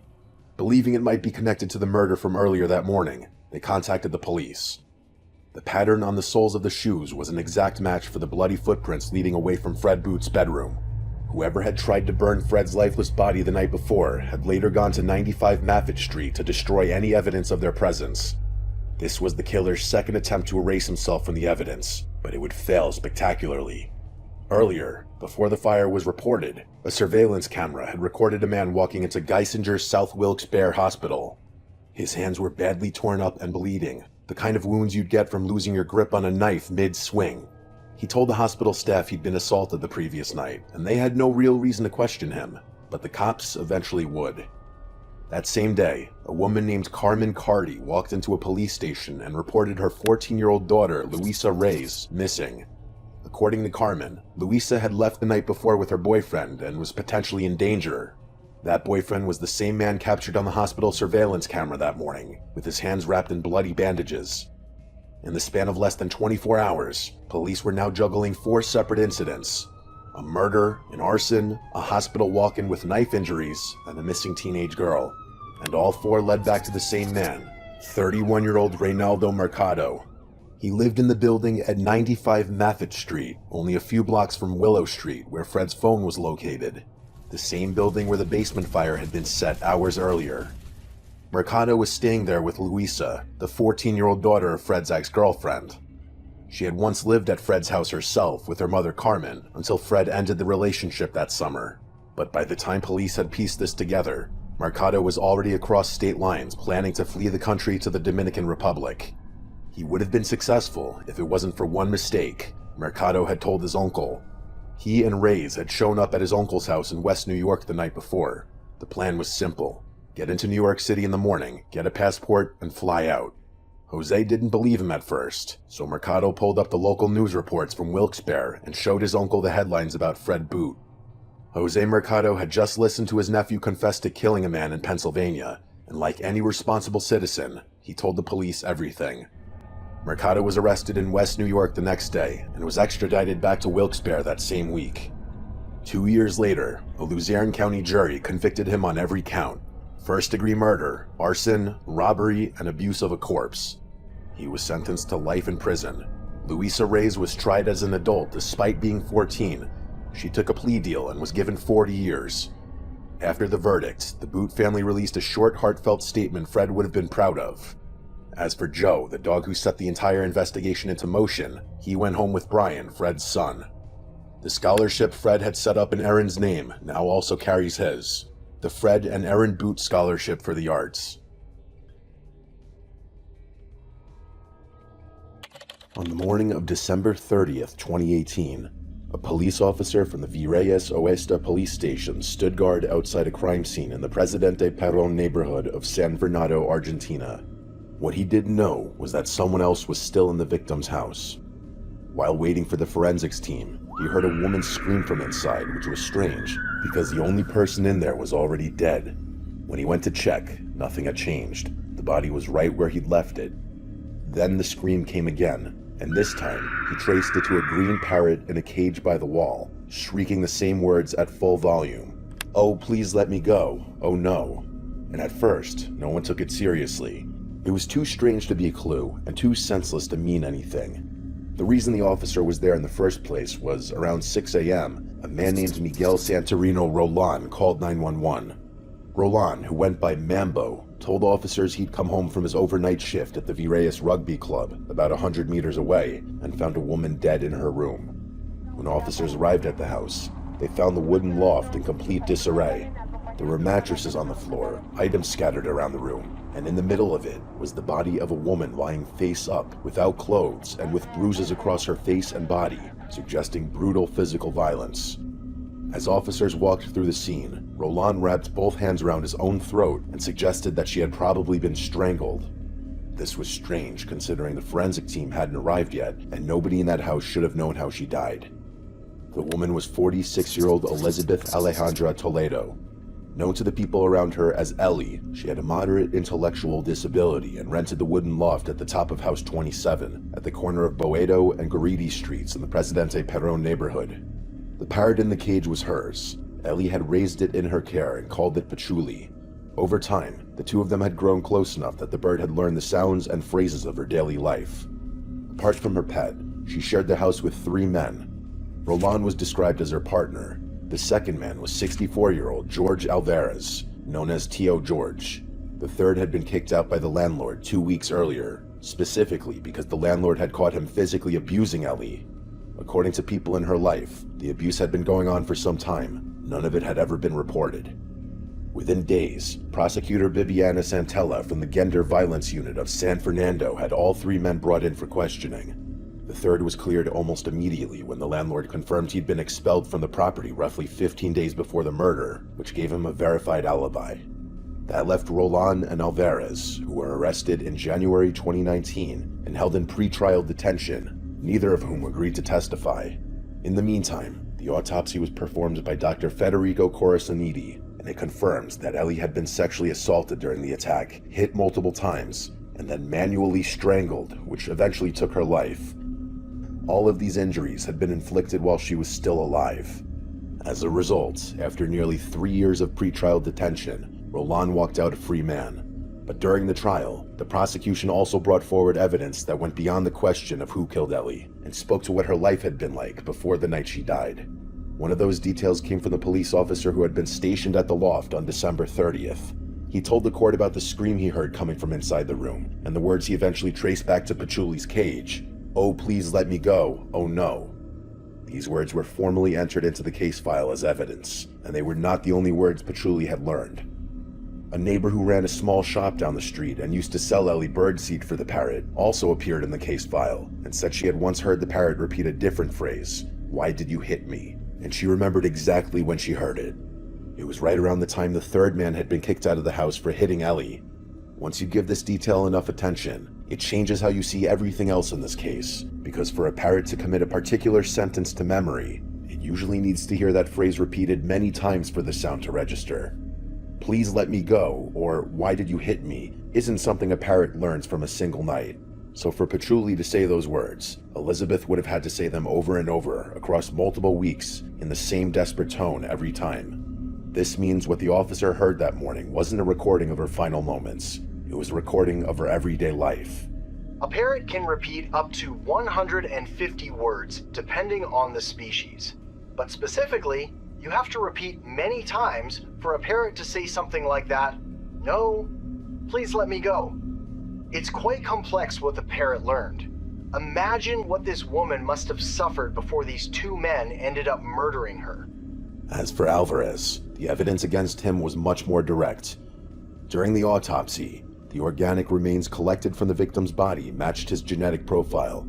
On top of that, an eyewitness also placed him entering and leaving the house around the time of the attack. To make it even more disturbing, roughly 10 days after the murder, an acquaintance walked into the prosecutor's office and reported that Alvarez had confessed to him that he had gone to the house, had sexual intercourse with Elizabeth, and only afterward realized she had already passed. But the forensic evidence proved otherwise and confirmed that the injuries were consistent with sexual assault inflicted while Ellie was still alive. The court convicted him of aggravated sexual assault and femicide and sentenced him to life in prison. As for Paciuli, he was taken in by one of Ellie's sisters after the trial. It's not been reported whether it ever repeated those words again, but for however long it lived, it carried the only recording that existed of what Ellie's life sounded like inside that loft.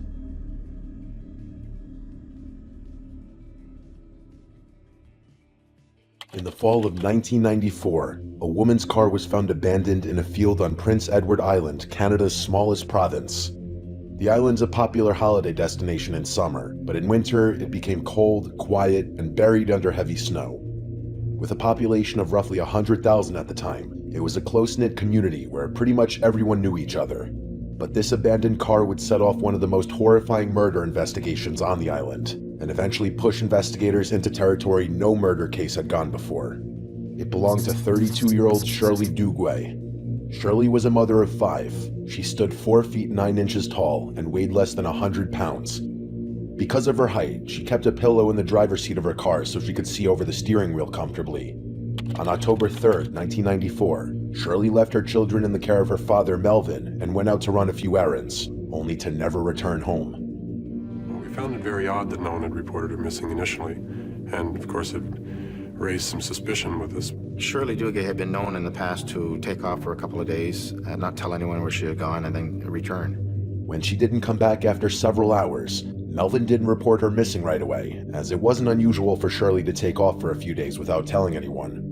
But this time, the previously harmless pattern proved to be fatal. What her family didn't know yet was that the man she'd spent years trying to get away from had already made sure she wouldn't be coming back. 4 days later, a local woman called police about an abandoned car in a field near Highway 169. The license plates had been removed, and inside, investigators found blood spatter on the windshield and across the interior, the kind of pattern caused by someone being struck repeatedly. The pillow Shirley used while driving was also found close to the car, soaked in blood. For the police, it was the first clear sign that Shirley hadn't simply taken off for a few days, and when they tested it against a sample from Melvin, it confirmed what they were afraid of. The blood carried half of his genetic markers, meaning it belonged to Shirley.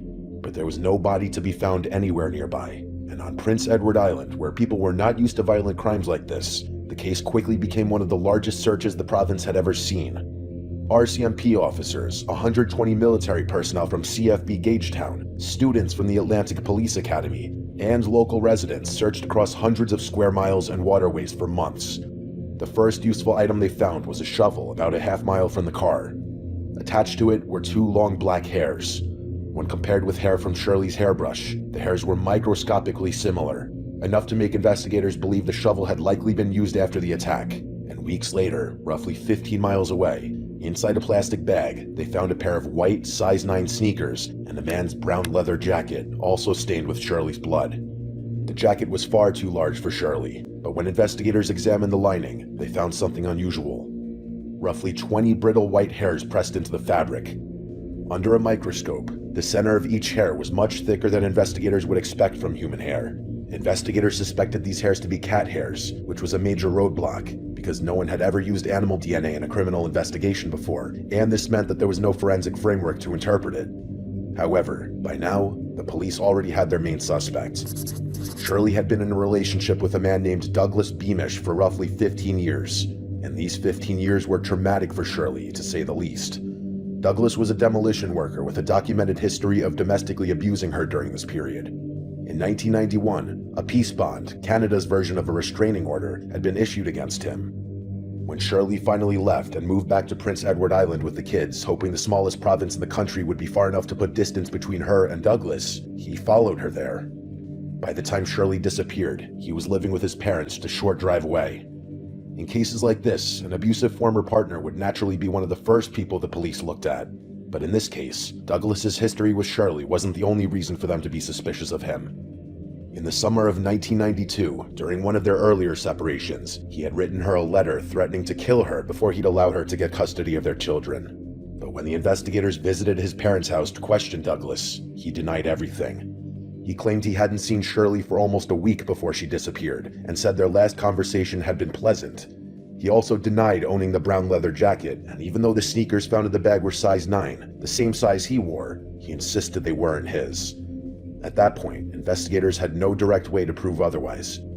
But during that visit, Constable Roger Savoy noticed something that stayed with him. Douglas's parents had a pure white cat named Snowball, and at some point during the interview, the cat rubbed against Savoy's leg, leaving fine white hairs on his trousers. They looked almost identical to the brittle white hairs found inside the blood-stained jacket, so if those hairs had really come from Snowball, then the jacket Douglas denied owning could be linked to the household where he was living, but proving that was another problem entirely. If we could prove that it was this particular cat's hair, then we would be able to say, well, this belonged to Mr. Beamish, the jacket. And the job was to find someone that could do this type of testing. Savoy began calling DNA labs across Canada and the United States, asking if anyone could test cat hair and match it back to a specific cat. Eventually, the investigators found Dr. Stephen O'Brien at the National Cancer Institute in Maryland, a geneticist who'd spent decades studying hereditary illness in cats.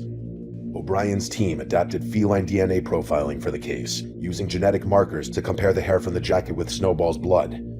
It was a technique that had never been attempted in a criminal investigation before. But even then, the evidence almost disappeared before it could matter. Of the roughly 20 cat hairs recovered from the jacket lining, only one had a root with enough DNA to test, which meant the entire theory came down to a single hair. The DNA from that root matched Snowball's blood at every marker tested. Now that sounds like the end of the question, but later during the trial, it could very likely open a new one.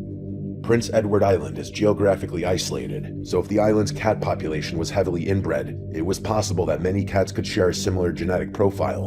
In that case, the match would be completely meaningless.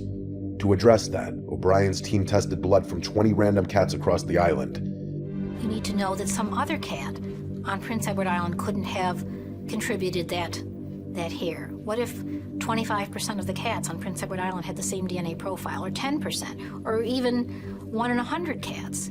The results showed that the probability that the hair came from any cat other than Snowball was roughly 1 in 45 million. But even with this tying the jacket to Douglas with almost certainty, in order to arrest him, the police needed a crime. They still had no evidence that could tell them where Shirley was or prove what exactly happened to her after she disappeared. That changed several months later, when a trout fisherman walking along the Enmore River noticed a pile of brush on the riverbank that didn't look natural. Underneath it was a shallow hole only a few feet wide and unusually short for a regular grave. But for someone who stood only 4 feet 9 inches tall, it was enough. Inside, investigators found Shirley Duguay. The condition of her remains confirmed that the blood in the car had only been the beginning of the attack. Her nose had been broken, her jaw had been fractured in 3 places, and one of her front teeth had been knocked out with enough force that it was later found embedded in her lung. Her hands had also been tied behind her back, and from the injuries, the medical examiner determined that Shirley had died from blunt force trauma and strangulation. With that, the missing person case became a murder case. Douglas Beamish was arrested and charged with murder. At trial, the cat's DNA was presented alongside the human blood evidence. On September 19, 1996, he was convicted of second-degree murder and sentenced to life in prison, with the possibility of parole in 18 years. It became the first murder conviction in the world based on animal DNA.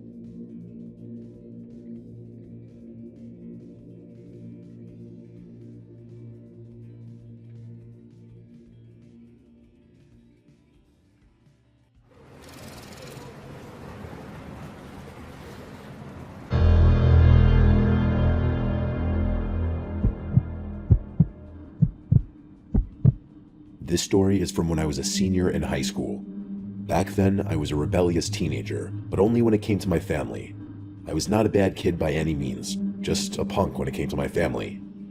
I had a loving family, but I was that kid who was too cool to spend time with them. They always expected me to entertain my little brother Jake, who was only 10 years old at the time of the story. I was 8 years older than him. With that age difference, we may as well have been different species. Whenever we would take trips, my family would usually stay somewhere on or near the ocean. We only lived about 5 hours from the coast, so it was an easy trip. This specific year, they decided to take a trip to Maine. Don't get me wrong, it was beautiful, and as an adult, I would love to go back. But as an 18-year-old, I thought that this was the worst trip we could ever take. Before I continue the story, let me just acknowledge that I know how much of a piece of garbage I was back then. Even as I write this, I can't believe how much of a little punk I was.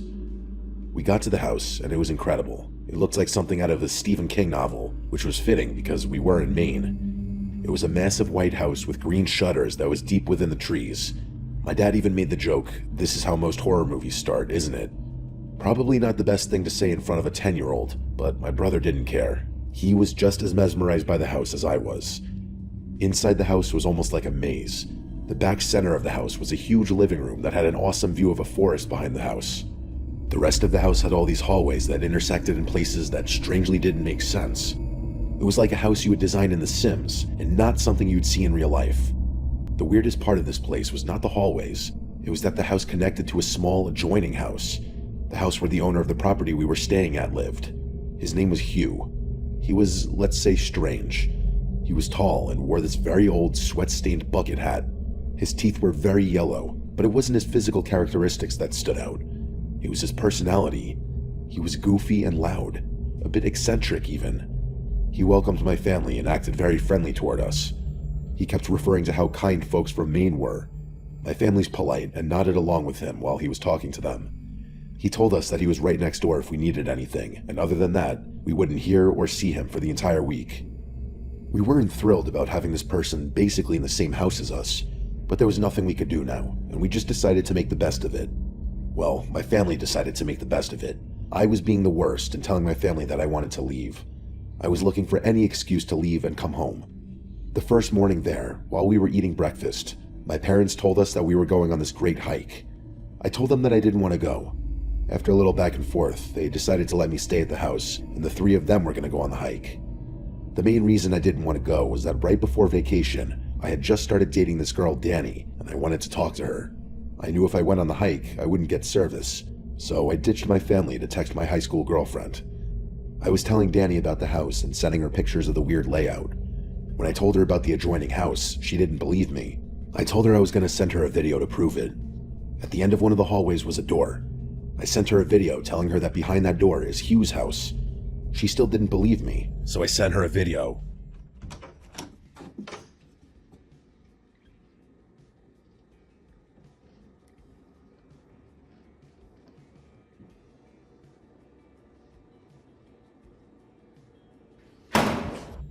I went to open the door, assuming it would be locked, and it wasn't. The worst part of this was that the door to Hugh's was right next to the door to my bedroom. This guy's unlocked door that was right next to where I would be sleeping. I didn't love that. I ended up walking inside Hugh's house while on FaceTime with Danny. It was just a normal little house. The room I was in had a TV and a couch, nothing spectacular. I heard a door shut from somewhere in the house, and I panicked and ran back to our side of the house. A few minutes later, Hugh was knocking at the door. He was still cheerful and goofy and asked why I was recording videos of his house. I tried lying and telling him that I was just lost, but he didn't believe me. He also didn't seem that mad. He told me that he had cameras in his house and he got alerted to one of the doors opening. When he checked it, he had me on video flashing my phone all over the room. I just told him the truth after that, and he laughed. He made some weird comment about how nobody in Maine locks their doors. I laughed awkwardly and said I had to go. He left, and you better believe I locked the door. Maybe people in Maine don't lock their doors, but where I'm from, you lock the doors and check twice. Danny told me that she didn't trust this guy and that I needed to protect myself just in case. I carried a large wooden chair over to the door and basically propped it against the door as a makeshift lock.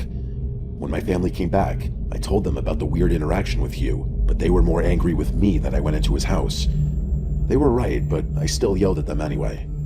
My parents had only been back for maybe 30 or 40 minutes and told me to get ready because we were going out for dinner. Again, I protested and said I wasn't leaving. My parents were still a little upset about the Hugh thing, so they didn't bother fighting with me. They told me that they would bring food home for me. Not long after they were gone, the sun went down. I looked out the windows and it was pitch black, like no light at all. A couple of hours later, I was sitting on the couch texting Danny when I heard a loud crash. I sprang up right away. It sounded like it came from the end of the hall where Hugh's door was locked. I started putting pieces together in my head, and I concluded that the sound very well could have been the sound of the big wooden chair being knocked over. My first thought was that Hugh was trying to get in. I snuck over to the hallway, wanting to catch this creep in the act. It was too dark to see at the end of the hall. I flipped the light switch, and the chair was knocked over, and on the ground next to the chair was a backpack that wasn't mine. I ran to the screened-in front porch, locked the door that led to the inside of the house, and made sure the screen door to the outside was locked. I know it's not exactly a fortress, but it would at least give me time to make a move if I needed to. I sat in the fetal position on the ground under a patio table. I didn't know what to do, and of course, I left my phone in the living room where I was texting Danny. I heard footsteps coming from inside the house. Not erratic movements, just normal walking. I don't know exactly how long had passed, but it was at least several minutes when I saw the headlight of my dad's van pulling in. I got up, ran outside, and told them to stay in the car. My parents were confused because I was speaking incoherently about what happened. That's when Hugh came over, and I just about fell on the ground. He leaned over to my dad and said he needed to talk to him in private. I tried pulling my dad back, but he basically just dismissed me. I could tell by Hugh's body language that something was wrong. He wasn't being gleeful and silly anymore. He looked like he had seen a ghost. My dad shook Hugh's hand, turned to me, and told me to get into the van. He said that we needed to go somewhere quickly. My little brother was confused, and I could tell my dad was freaked out. My dad drove away from the house and to the grocery store parking lot about a mile down the road. Just minutes later, we saw several police cars drive by the parking lot. We all started yelling at my dad to tell us what was going on, and he was honest with us and told us everything. Hugh also heard the loud noise. He got an alert that his camera had been set off. The chair that I was using as a lock must have had enough of an impact on the door when it was knocked over that it registered movement on Hugh's camera. He assumed I was trying to get inside his house again. He thought that maybe I was trying to pull some kind of high school prank. He checked the cameras and didn't see anything. He said he had a gut feeling that something was wrong, so he decided to invade our privacy and check the camera that he had in the hallway of the house we were staying in. It was too dark to see anything until I turned the light on. He still only saw the knocked over chair and the backpack, which he thought could be mine. Just as he was about to turn the camera off, he saw a tall, bald man come out of the bedroom I was staying in. A man he knew wasn't my dad and wasn't me. The man grabbed the backpack and went back into the room. Hugh ran outside immediately to help me and noticed that's right when I had locked the screen door and ducked down. He was smart enough to assume that I probably wouldn't have believed him, and he was right. I wouldn't have. Instead, Hugh hid in the front yard with a clear vantage point of the house, just in case this intruder tried anything. He didn't want to sneak in through the adjoining house and potentially alert the intruder because he thought that might put me in danger. As soon as my family returned, he told my dad everything, and that's why we ran off. We were only in the parking lot for a few minutes when Hugh called and said that the police chased the man into the woods and they hadn't caught him yet. He told us to remain there and that he would grab all our things and bring them to us. We stayed at a hotel that night and drove home the next morning. If I hadn't acted like a spoiled kid and stayed at the house, all this could have played out much differently. It could have been a lot worse. A few months later, my dad reached out to Hugh and asked him if they ever caught the guy. They never did. Even with all Hugh's cameras around the property, they still didn't know how he got in or even what his intentions were. He could have just been a homeless man looking for shelter. At least that's what I told myself back then so I could sleep at night. Sometimes the scariest things that happen to us aren't always face-to-face interactions. Sometimes it's just people hiding in plain sight.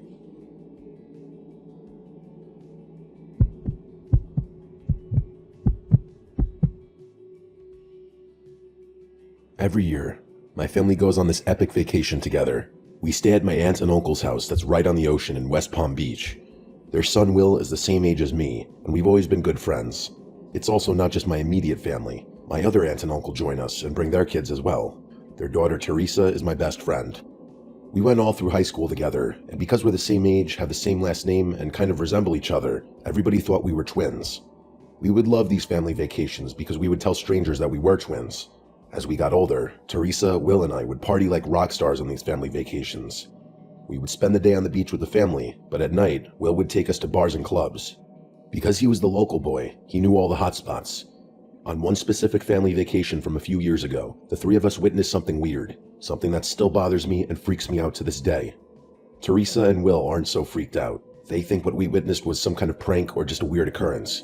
I'm just not so sure. The trip was like any other West Palm family vacation. We were living it up. Once in a while on these trips, Will would accidentally have a little too much to drink. Maybe it wasn't accidental. The boy liked his drinks. But because of this, Teresa and I would know exactly when he hit his limits. That's usually when we would call it a night and find a ride home. I was always responsible for us getting home. I would only drink to a certain point, and then spend the rest of the time making sure that Teresa and especially Will didn't end up in a ditch somewhere. On this specific night, Will started getting a little rowdy in one of the bars. He kept saying that because he was a local, he could run his mouth, but that's not a thing. He was making a lot of people inside the bar mad, and he ended up getting thrown out of the bar we were at. And I mean, he physically got thrown out of the bar by the bouncer. He was mumbling a little bit, but he was fine. He didn't hit his head or anything. I think his self-esteem was hurt more than anything. I told Teresa to watch him while I tried to find us an Uber or another way home. He kept calling me a buzzkill, and that's kind of how I knew it was time to go. I secured us a ride that would be there shortly. While we were waiting, I called my boyfriend and just told him about the night we were having. He laughed and told me to call him when I got back to the house. Just as I hung up the phone, Teresa ran over to me freaking out. She said she wasn't paying attention to Will while she was on her phone, and he got up and wandered off. The boy was in no condition to wander anywhere. I tried calling him, but his phone kept going right to voicemail, which is right on brand for Will.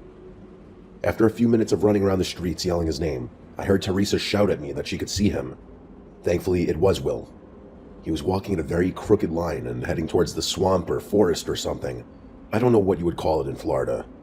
I don't know the difference between what qualifies as a forest or a swamp. It was a heavily wooded area with a lot of mud and dirt. I'm going to refer to it in the story as a swamp because I feel like that's more on brand for Florida. Anyway, Teresa grabbed him before we entered the swamp and started giving him a verbal beatdown. Will was laughing and acting like a toddler. As soon as Teresa let go of Will, he sprinted into the swamp. I don't know if it was adrenaline or rage, but without thinking, we sprinted into the woods after him. It only took us a little while to catch up. He was so messed up that he wasn't moving very fast. Using the flashlight from the cell phone, we were able to see just how dirty and gross this area was. Our feet were completely covered in mud. As we started heading out of the thick brush, Will, of all people, told us to shush. We both looked at him like we were going to smash him in the face, and before we could speak, he told us to be quiet again. He ducked down and looked scared. This was a completely different Will than 10 seconds ago. It didn't take us long to realize why Will got down. We heard shouting and screaming coming from somewhere in the swamp. It wasn't just normal screaming, at least to me. It didn't sound that way. It was like screams I've never heard before, and I haven't heard them since. The three of us just stayed quiet and stayed put while the sounds of these screams echoed all around us. We couldn't tell exactly where the screams were coming from, but whoever was screaming sounded like they were in trouble. Then, almost as abruptly as they started, the screams stopped. We didn't move. We stayed put in that muddy swamp for at least another 15 minutes. Then we sprinted out of the swamp as fast as we could and made our way back to one of the streets with the bars. We got a ride home and sobered up real quick. We tried figuring out what we heard so we could make a rational explanation. Anything we came up with wasn't good. Teresa came up with the idea to check out the swamp in the morning. During the day, she said we could safely navigate the area and see if there was anything to be worried about. I know I would never be able to navigate my way back to exactly where we were that night before, but Teresa's good like that. She's like a professional hiker, and she proved that by getting us to the exact spot we were hiding in the night before. All 3 of our indents were still in the dirt from where we were hiding. We all talked for a little bit about what direction we thought the screams came from, even though it was hard to pinpoint because of the way the scream echoed. We all surprisingly agreed on the same general direction. Teresa led the way through the thick brush. This wasn't like a normal path. We were basically walking through bushes and mud puddles. A few minutes later, Teresa gasped. On one of the tree branches was the sleeve of a denim jacket. Just the sleeve. On the ground below the torn sleeve was a bunch of different footprints in the mud, almost like it was a struggle of some kind. I was ready to go back, but Teresa pushed forward a little bit. Not far from the sleeve was a small opening surrounded by trees. On the ground was the rest of the denim jacket. Surrounding the jacket were more of the footprints in the mud that looked like they were all bunched up in one spot, again making me feel like a struggle took place here. Leading away from the jacket was one set of footprints, and they led straight into more thick brush where it was impossible to track the footsteps anymore. I was done with all of this. I told Teresa and Will that I didn't feel safe anymore and that I wanted to go back to the house. They weren't as freaked out as me, but they were uneasy about all of this. We went back to the house, and I don't know why I let them talk me into this, but we agreed to just let it go. I was sure at that moment that we had witnessed some form of potential crime, but Will and Teresa didn't fully agree. They said it was possible, but most likely it was just a joke, or even more likely a coincidence that we found the code and just happened to hear screaming the night before. Will also convinced us that if we got law enforcement involved, we would be the only ones linked to the crime, if there was one, and that scared us, even though we clearly had nothing to hide. He made the point that it's possible the cops wouldn't believe 3 young adults were just in the middle of this random swampy area and witnessed a potential crime. Would they really believe that our drunk cousin just wandered into the swamp? If I could do it over, I would have called the police right after I heard the screams. At the time, I just thought Will made good points, and I thought it was best to just move on and forget about it. It's been several years now, and I still think about that scream. I've always wondered if I truly witnessed a crime, or if I just witnessed some intense domestic issue. I'm happy to get this story off my chest. It's been therapeutic in a way to share this. I hope nobody has to ever hear those kinds of screams in your lifetime, because you'll never forget them.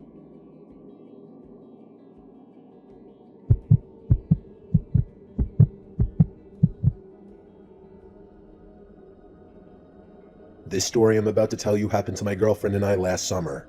It was the first time we were able to travel together as a couple, and we were excited about it. She came with me one time on a family vacation, but that's not the same as being alone together, so this felt like a memorable and important next step. The trip ended up being memorable, but not for the right reasons. Not that anyone will ever find out who we are, but just in case, for privacy's sake, I'm going to refer to my girlfriend as Vanessa in the story. One important detail I need to point out in the very beginning is that Vanessa loves to remind me that I'm way too nice and generous when it comes to meeting people.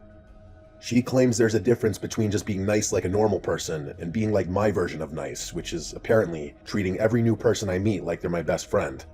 Those are her words, not mine. I'm an overly friendly guy, and that's gotten me into trouble many times in my life, but only once did it almost cost me dearly. This story starts on the way down to Ocean City, Maryland. It's a fun little tourist town. It's basically just a large coastal town with a ton of condos, hotels, and restaurants, and it's all right on the ocean for the most part. I used to travel there with my family when I was a kid, and this was the first time I visited as an adult. When we were about 20 minutes away from the condo we would be staying at, I decided to pull over at a gas station and fill up the tank, as well as grab a few drinks. While I was inside, a guy who later introduced himself to me as Henry bumped into me. He turned around and started apologizing like crazy. I put my hands up and assured him that it was completely fine and probably my fault anyway. Henry was a good-looking guy. He was wearing a pink and black button-up shirt, and it was mostly unbuttoned. He had kind eyes, and he made direct eye contact while we were talking. He was probably in his late 20s if I had to guess, but I don't know for sure. We talked for a minute or two while we were in line, and I told him that we were headed to Ocean City. He lit up and told me that he and his girl were also heading to Ocean City. I got excited and told him the name of the condo that we were staying at, and he smiled and said he thinks he knows where that condo is, and he's pretty sure that they're located right near us. I was excited for this genuine interaction. I get excited meeting people and making friends. One of my weaknesses is not being able to see the flaws in people. I think it's a strength, but Vanessa thinks it's a weakness, even though she loves that about me. Henry asked me to exchange numbers, and I did without hesitation. I told him that I'd give him a call sometime during the week, and we could link up at the beach or maybe grab dinner one night. We gave each other a bro hug and went our separate ways. When I got back in the car, Vanessa knew right away that I must have made a new friend because of the way I was acting. I told her the story, and she just rolled her eyes. We got to the condo that afternoon and just had a relaxing evening in the room that night. Our room was on the 5th floor, and it overlooked the ocean. We sat on the balcony and admired the view until we went to bed. The next day, we went down to the beach early. We're both early risers, so getting up early is no issue. We set up our chairs a little after 7 in the morning and drank our coffee on the beach. A few hours later, I heard someone shout my name from behind me. I turned around, and Henry was waving at me with a woman following him. She was not like Henry. He was mirroring a lot of my mannerisms and energy, and she looked miserable. She was pale, most of her face was covered by these huge sunglasses, and the rest was shaded by a huge sun hat. She was also wearing leggings and a button-up long-sleeve shirt. She was also carrying this large tote bag that looked empty. This was a woman who did not like the sun. She didn't say much. Henry introduced her as his woman friend, Sarah, and she just waved and gave an unenthusiastic smile. She was the opposite of the Henry I met the day before. After an awkward introduction, Henry asked if they could join us, and of course, we agreed. The more the merrier was always my motto. They didn't have chairs or beach gear. Henry just plopped himself in the sand while his woman friend stood there. I got up and offered her my chair, and she was hesitant for a second, but then took the seat. While we were sitting there, Henry told us they were staying in the building that was directly next to ours. My mind was blown. I couldn't even believe the odds of that happening.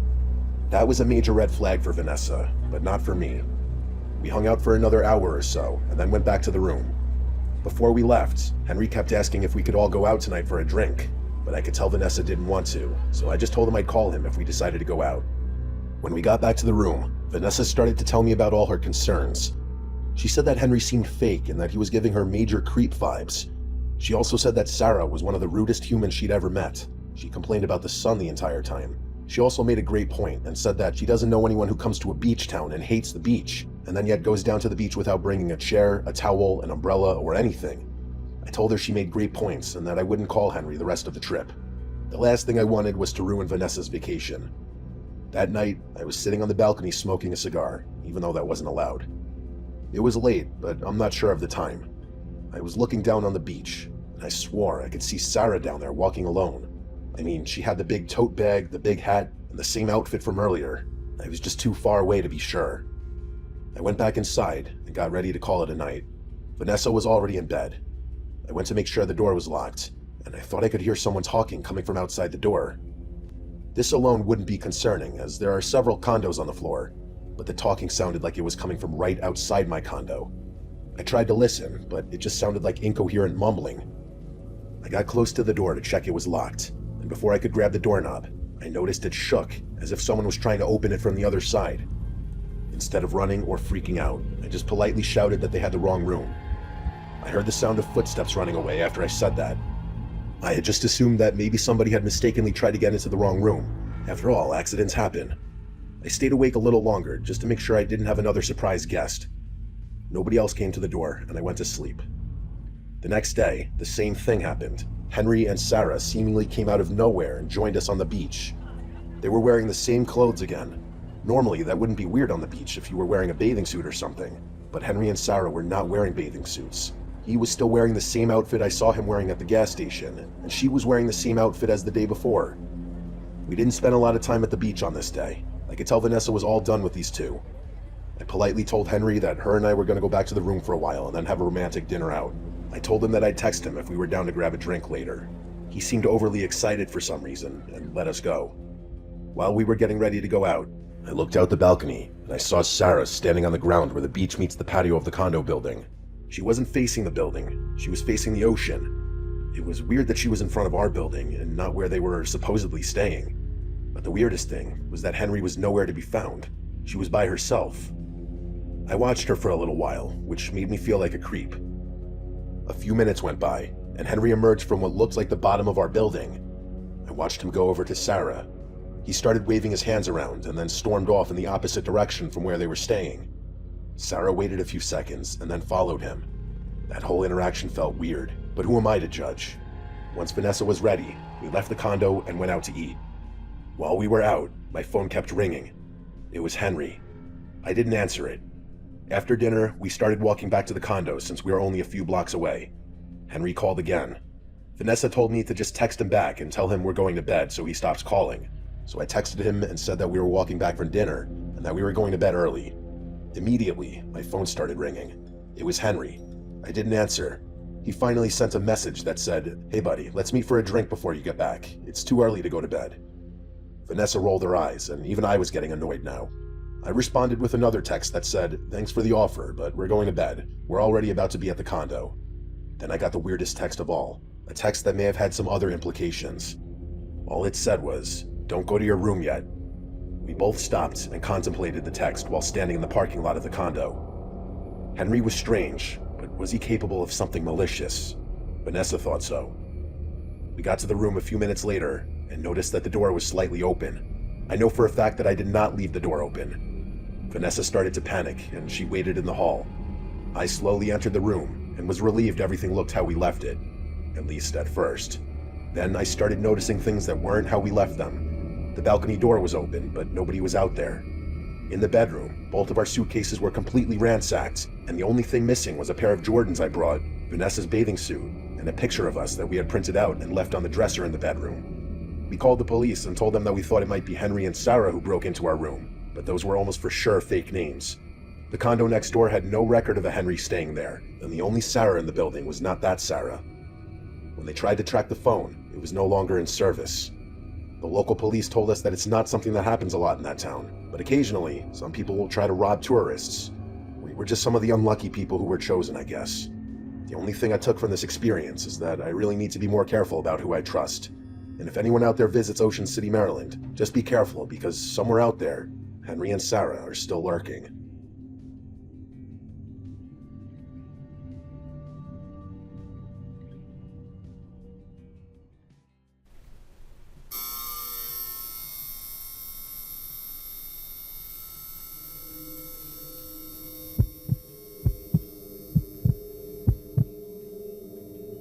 I was 21 when this happened. It was 2017, and at the time, I was working part-time at a gas station a few towns over from where I lived. It was one of those jobs I only planned to keep for a few months, just until I figured out what I wanted to do next.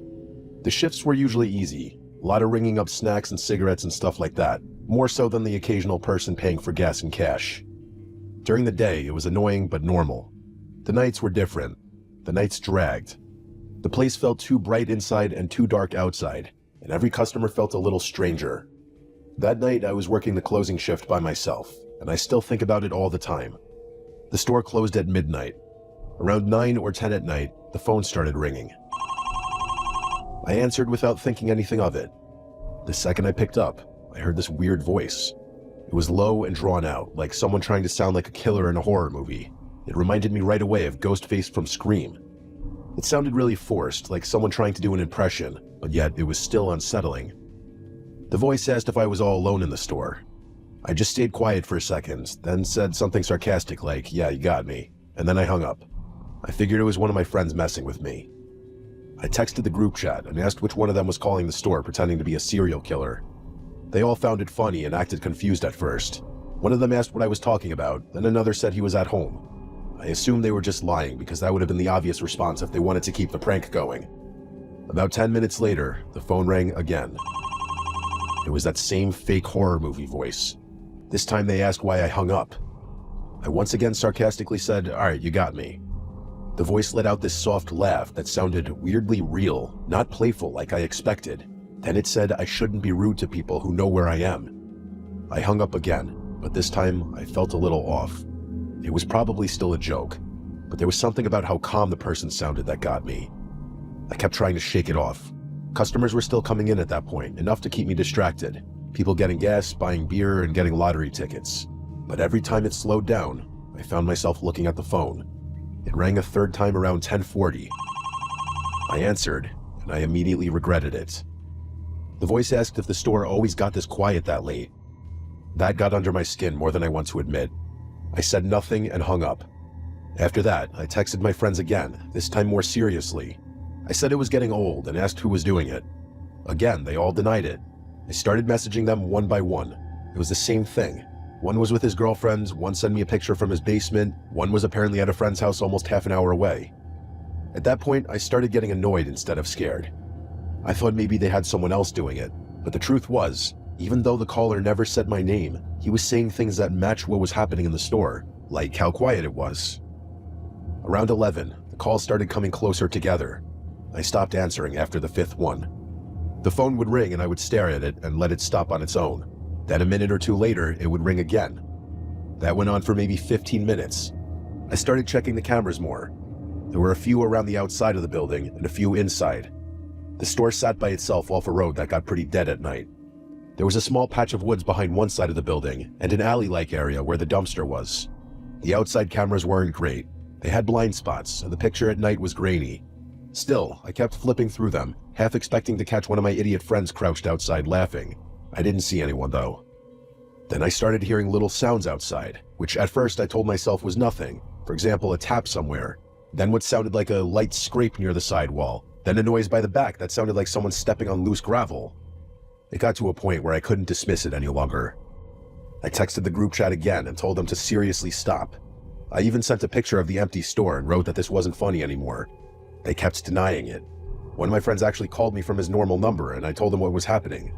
He sounded genuinely confused and said he wasn't joking, nor was he involved in any joke. He told me to lock the door early if I had to. I didn't want to do that unless I really felt I needed to. Part of me still thought I was making too much of it. At around 11:40, one last customer came in. I remember the exact sound of the door opening because it made me jump. I looked up and saw just a regular-looking guy at first, maybe late 20s or 30s. Nothing outwardly crazy about him. He wasn't dirty or dressed weird. He just had this blank expression. He didn't say hello. He just walked in and started moving through the aisles. I watched him on the cameras while pretending not to. He took way too long for someone who ended up buying one bag of chips. He kept drifting to different aisles and then stopping. More than once, I saw the top half of his face appear above the shelves while he looked toward the counter. Not in a casual way either. It felt like he was checking on me. I kept thinking maybe he was high, or maybe he was tired, or maybe he was deciding what he wanted. But my stomach had that heavy feeling by then, like my body already knew something was wrong before my brain wanted to admit it. He was in there for at least 8 or 9 minutes. Then he finally came up to the counter with a bag of chips. He still didn't say a word, so I didn't either. I just took the chips and scanned them. When I looked down at the register, everything felt normal for 1 second. Then I looked up and caught him staring directly into my eyes. He held it for maybe 2 seconds. It doesn't sound long, but it was. There was no expression on his face when he did it. Then he looked down and paid. I handed him back the bag, and he turned and walked toward the door. I remember thinking maybe I was overreacting. Maybe he was just a weird guy. But right as he got to the door and pushed it halfway open, he stopped and turned his head back toward me without fully turning his body. His chin was slightly lowered, so his eyes had to look up at me. Then he smiled. I still don't know how to explain that smile without sounding dramatic. It looked like he knew exactly how creepy he looked, and he was doing it on purpose. It made every hair on my body stand up. Then he stepped outside, and instead of walking toward any of the pumps or toward a car, he walked around the side of the building. When he did it, he kept his eyes on me through the glass. He kept that smile, too. I just stood there watching him until the angle cut him off. Then I rushed to the camera monitor and followed him there. I saw him round the building and head toward the side where the woods were. Then he disappeared into the blind spot behind the building. He didn't come back out. I waited maybe 10 seconds, then 20, then a minute. He never reappeared. That was enough for me to lock the door early, even though it was a little before midnight. This part might sound dramatic, but I texted my family and my friends and told them that there was a creepy guy outside and I wasn't joking anymore. I said if I stopped replying, that meant something probably happened to me because of him. I rushed through the closing stuff as fast as I could. I barely cleaned anything. I kept checking the cameras over and over, expecting to see him pop back out. Nothing. Midnight hit, and I decided I couldn't stay there any longer. I grabbed my stuff, turned off what I needed to turn off, and went to the front door. I unlocked it and stepped out, and that moment of having to relock it was so tense I couldn't have done it quick enough. Once I did, I took off running to my car. It was parked off to the side of the building. I got most of the way there, and just as I reached it and slowed for half a second, I heard fast footsteps. Not running, but worse somehow. like speed-walking steps slapping the pavement in front of the store. I turned and saw him. It was that guy. He had come from the front corner of the building and was moving toward me and my car fast. I yanked my car door open and threw myself inside. I locked the door and started the engine so fast I almost flooded it. The second the car started, I hit reverse and peeled out of that lot.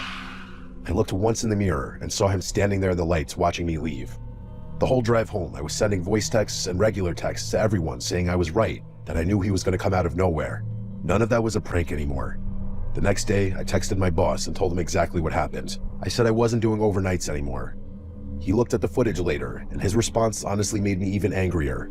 He got kind of defensive and said the guy looked like a regular customer to him. He said maybe I had just gotten spooked because of the phone calls and connected things that weren't connected. That pissed me off more than I can explain. I was the one there. I was the one getting the calls. I was the one who saw that guy disappear around the building and come speed walking at me out of nowhere when I left. I didn't care if the footage didn't fully capture how it felt because I knew what happened. I quit right after that. I didn't even argue much. I just told him if he thought that was normal, he could work the closing shift himself. I ended that job with attitude, and I was proud of it. Even now, many years later, I still think the caller and that guy who came in were the same person, even if I can't prove it.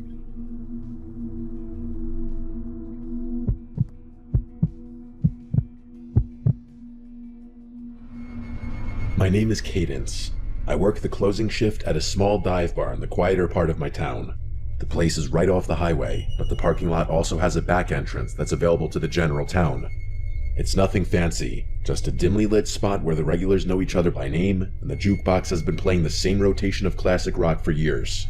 Most of our customers are locals, truckers passing through, and the occasional lost tourist looking for a stiff drink. I like it though. The routine is predictable, the tips are surprisingly decent, and I've learned how to handle the usual bar crowd. The talkers, the flirters, the quiet drinkers, and the ones who just want to be left alone. Weekends are obviously a lot more hectic, but the thing about working during the week is that I'm expected to work my night shifts alone. I don't even get a bar back to pop in now and again. Yeah, it's obviously easier work and slower during the week, but I miss the company of my coworkers. I tend to be pretty vigilant during my shifts because we do get the occasional bar fight considering the kinds of crowds we attract. That's why I clocked the guy immediately. It was sometime after 1 in the morning on a Tuesday when he walked in. If I had to guess, I'd say he was in his late 40s, but he was extremely clean cut and well groomed. Not the kind of look you'd expect from a guy his age in an area like this. He was wearing a black turtleneck underneath a black trench coat, definitely well dressed, but casual about it. I'm not sure how to explain it, but he had this aura of sophistication about him that makes you think of money. Real money, not the loud look at me kind. He glanced around slowly before walking swiftly over to the bar and taking a seat. I also remember him having oddly good posture, but that's neither here nor there. When I walked over, he glanced at the bottles behind me and ordered something top shelf without hesitation. As I was pouring his drink, he asked me if I liked working here with a smile on his face. It was a normal enough question, so I answered him honestly. I told him yeah and smiled back. I then made a joke about being a bartender or something. I wish I could say I got a creepy vibe from him, but that's not the energy he was giving off. He genuinely seemed like a stand-up guy, kind of like the single dad at his kid's baseball game that gives the whole team a high five. He chatted with me for a bit, which I didn't mind since the bar was pretty quiet at that point. Eventually, he asked me if I ever thought about doing something bigger, which I admit was somewhat bizarre. Again though, not a totally creepy question given the nature of the situation. I gave him my standard bartender smile and told him I was happy for now. He nodded and sipped his drink, seemingly disappointed at my answer for reasons I didn't understand. After a long pause, he asked me what time I got off out of nowhere. That question surprised me. I hadn't picked up any kind of flirting from him whatsoever, so I was a little disappointed to discover that our conversation had just been another one of those empty attempts at getting my number. I smiled and gave him a vague answer, trying to brush him off in a friendly way without seeming uptight. Before he could answer, I busied myself and began wiping down the counter, but he didn't press. He just smiled like he already knew, then drained his drink and pulled out a crisp $100 bill, laying it gently on the bar like it was nothing. Then, without another word, he walked out into the night. I didn't really know what to make of the encounter. I know it sounds like nothing, but his demeanor was just so far off my radar that I was intrigued. Either way, I figured I was never going to see him again and got on with my life. As it would turn out though, I was wrong. About a week later, he came back, only this time, he wasn't alone. There was a woman with him. She drew my attention since I hadn't seen her before. She looked like she was in her mid-30s and was dressed in a way that didn't quite match her age. Trendy, but off, like someone trying a little too hard to blend in with a younger crowd. I watched her closely as the two of them approached the bar. Everything about her seemed calculated, from the way she smiled too easily to the way she leaned against the bar like we were already friends. As I was setting down napkins in front of them, the very first thing she said to me wasn't a hello or a drink order, but a compliment. She put on this overly joyful smile and said, "You're so pretty." Her fingers brushed against my arm as she said it, lingering just a second longer than normal. I laughed and thanked her, but I could instantly tell that something was off about this woman. The man didn't speak, which I thought was also a little strange given that he had been so talkative last time. They ordered drinks and poured them, and that's when questions came flooding in. The woman asked me how long I'd been working here, along with how old I was and a bunch of other small talk questions like that.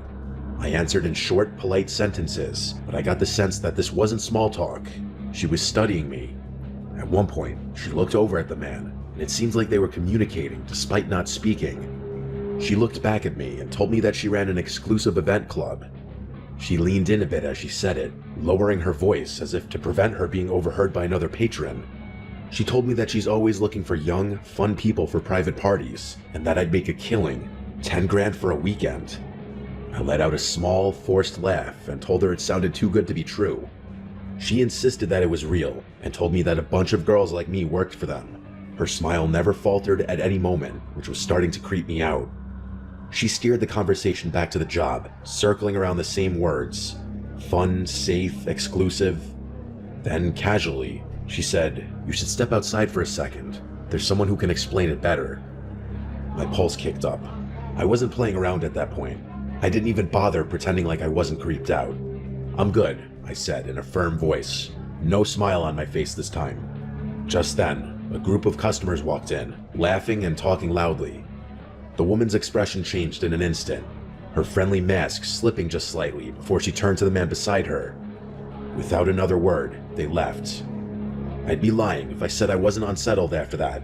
Those random people had just propositioned me for God knows what.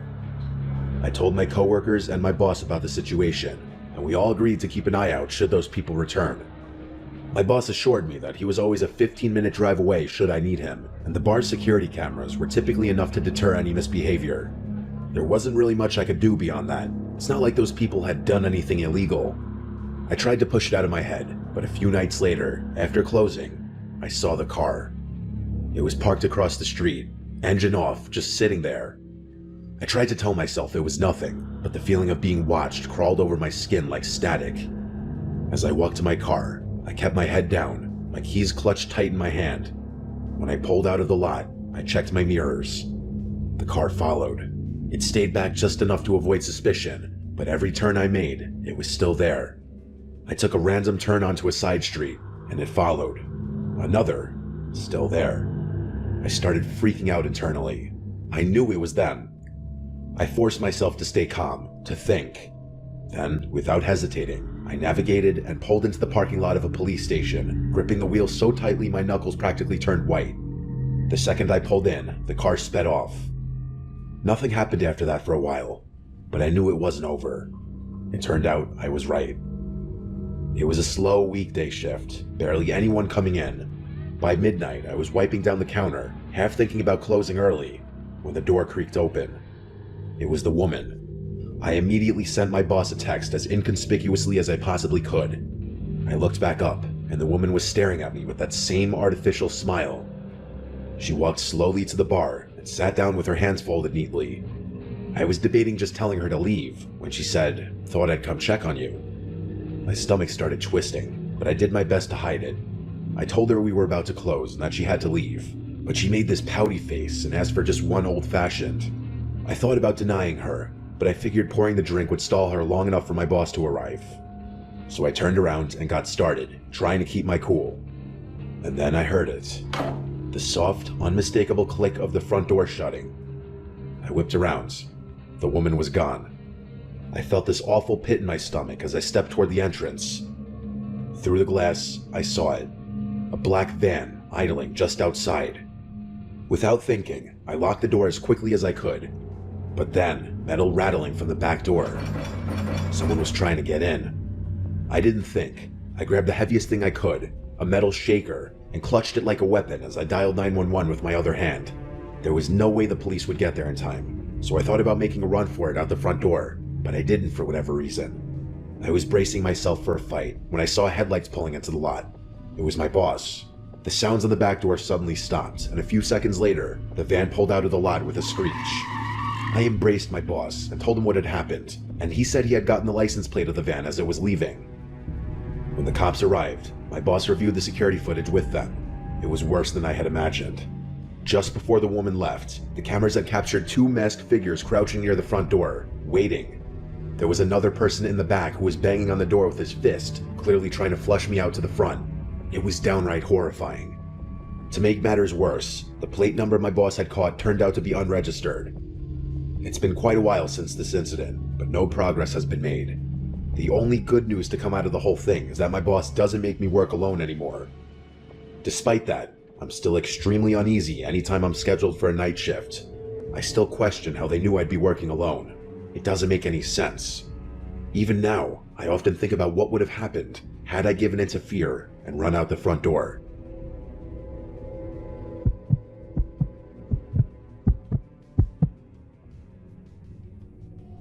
I used to work the night shift at a gas station / convenience store off a quiet stretch of highway. I say used to because after what happened to me a few months ago, I won't work a night shift again. It's a small station, the kind that barely gets any business once it gets late. Most of my shift was spent restocking shelves, wiping down counters, and occasionally ringing up a trucker or traveler passing through. I remember the whole thing vividly. It was just past 2:30 in the morning. By then, even the truckers had mostly dried up, and I was left with basically nothing to do. I scrolled mindlessly on my phone, trying to kill some time. At one point, I stepped outside for some air, rubbing my hands together against the cold. I exhaled a few times, watching my breath disappear in the cold. The parking lot was empty, just the pumps, the road, and the dark stretch of trees beyond. The neon sign flickered faintly, and I remember it being hazy out, like you could literally see the moisture in the air. Even with the highway not too far off, it was pretty silent out there. Right as I was about to walk back towards the store, I noticed something move out of the corner of my eye. I whipped my head around and realized there was a person standing behind one of the pumps. How had I not noticed him earlier?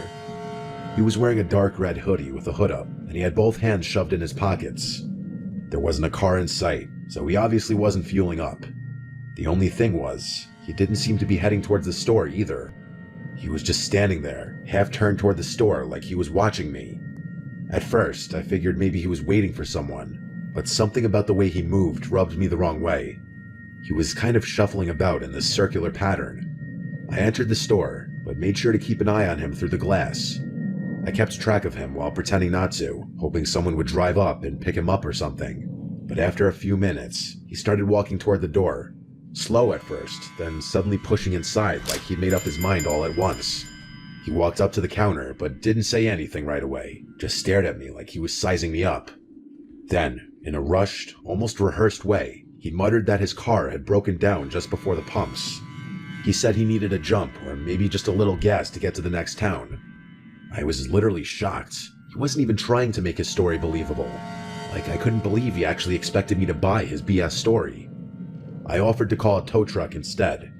No, he said, too quick, shaking his head. He just needed a flashlight, maybe some help checking under the hood. Something was definitely off, that much was true. The way he spoke, the way he watched my reaction, it felt like a test. To be fair though, people walking into gas stations at that hour are usually a little strange, and I started wondering whether he actually needed help and was just an odd person or on something.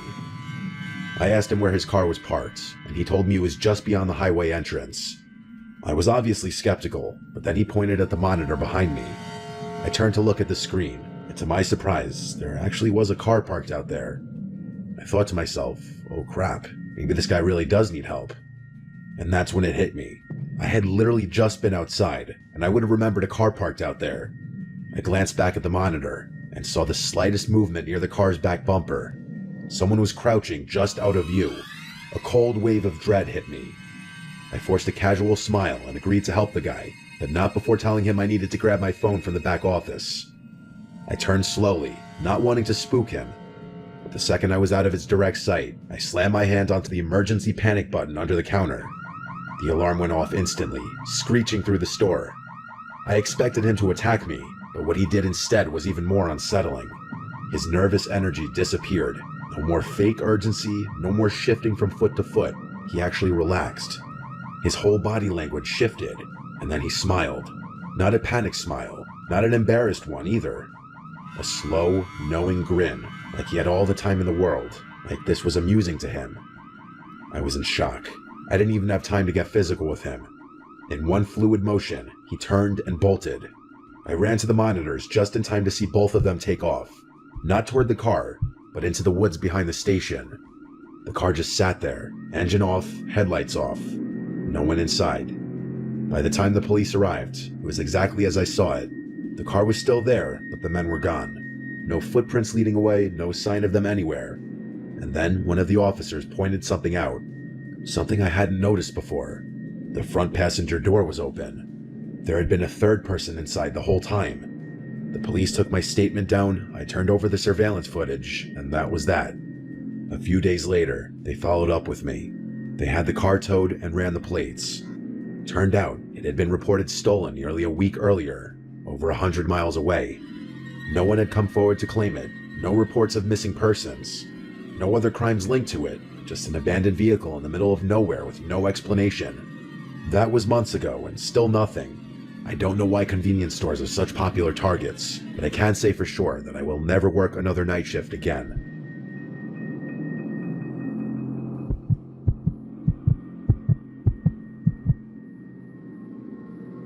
This happened a couple weeks ago. I worked the night shift at Walmart. It's not the worst job in the world, but after a while, it starts to feel like you're just floating through time. The nights blend together. Same shelves, same routine, same dull hum of the overhead lights. Hopefully something better comes along. I usually hang out in and stock the electronics section, which is nice because it's quieter than the other areas. People don't exactly come rushing in at 2 a.m. to buy phone chargers and Bluetooth speakers. Most of the customers are either night owls killing time or truckers grabbing last-minute supplies before heading back on the road.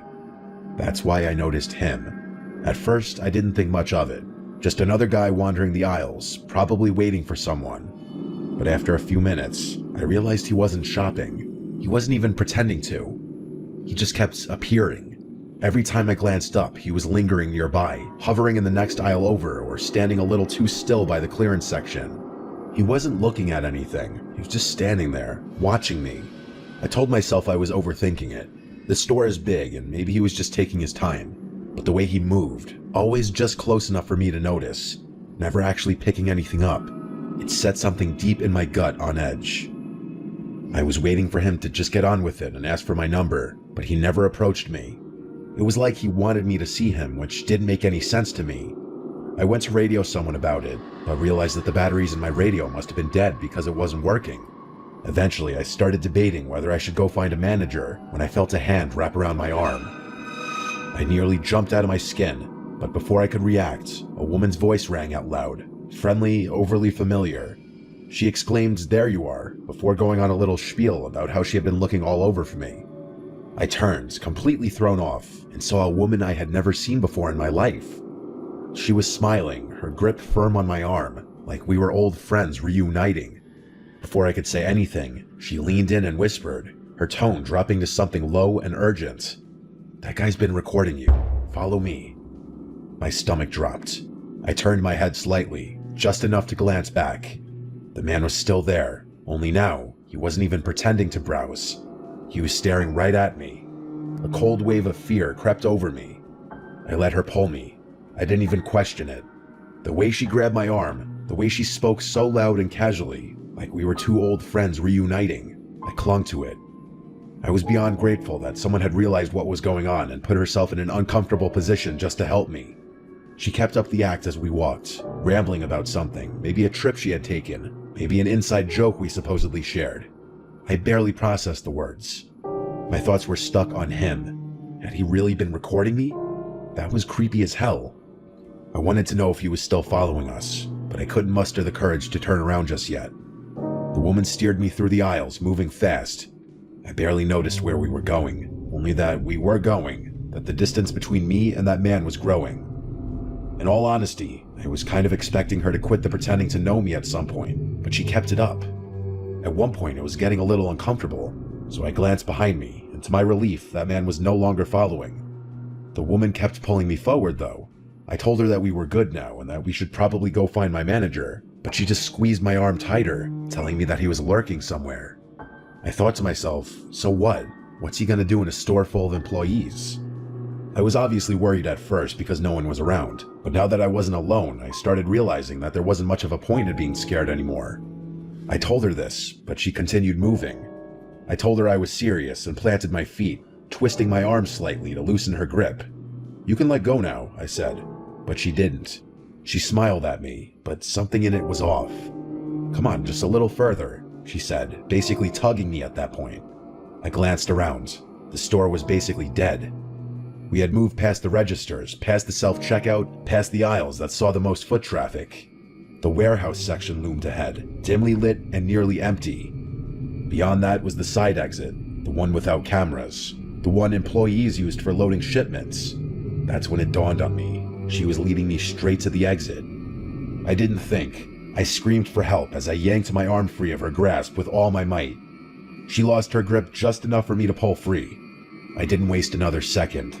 I turned and ran toward the front of the store. As I fled, she yelled out something behind me.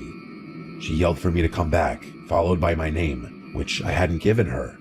I kept running until I saw one of my coworkers who was running toward me, most likely reacting to my screaming. I told him to call security, which he promptly did.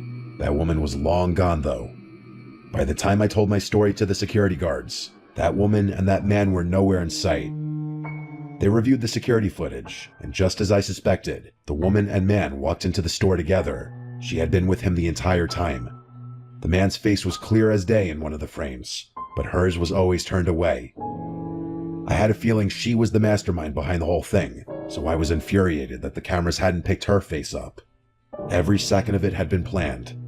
The police got involved, and the whole thing went down as a failed abduction attempt. I'm still waiting for a resolution about it. That man should definitely be easy to track down, given his face was caught on camera. I have no idea how that woman knew my name. That's what terrifies me the most. Those people hadn't just picked me at random.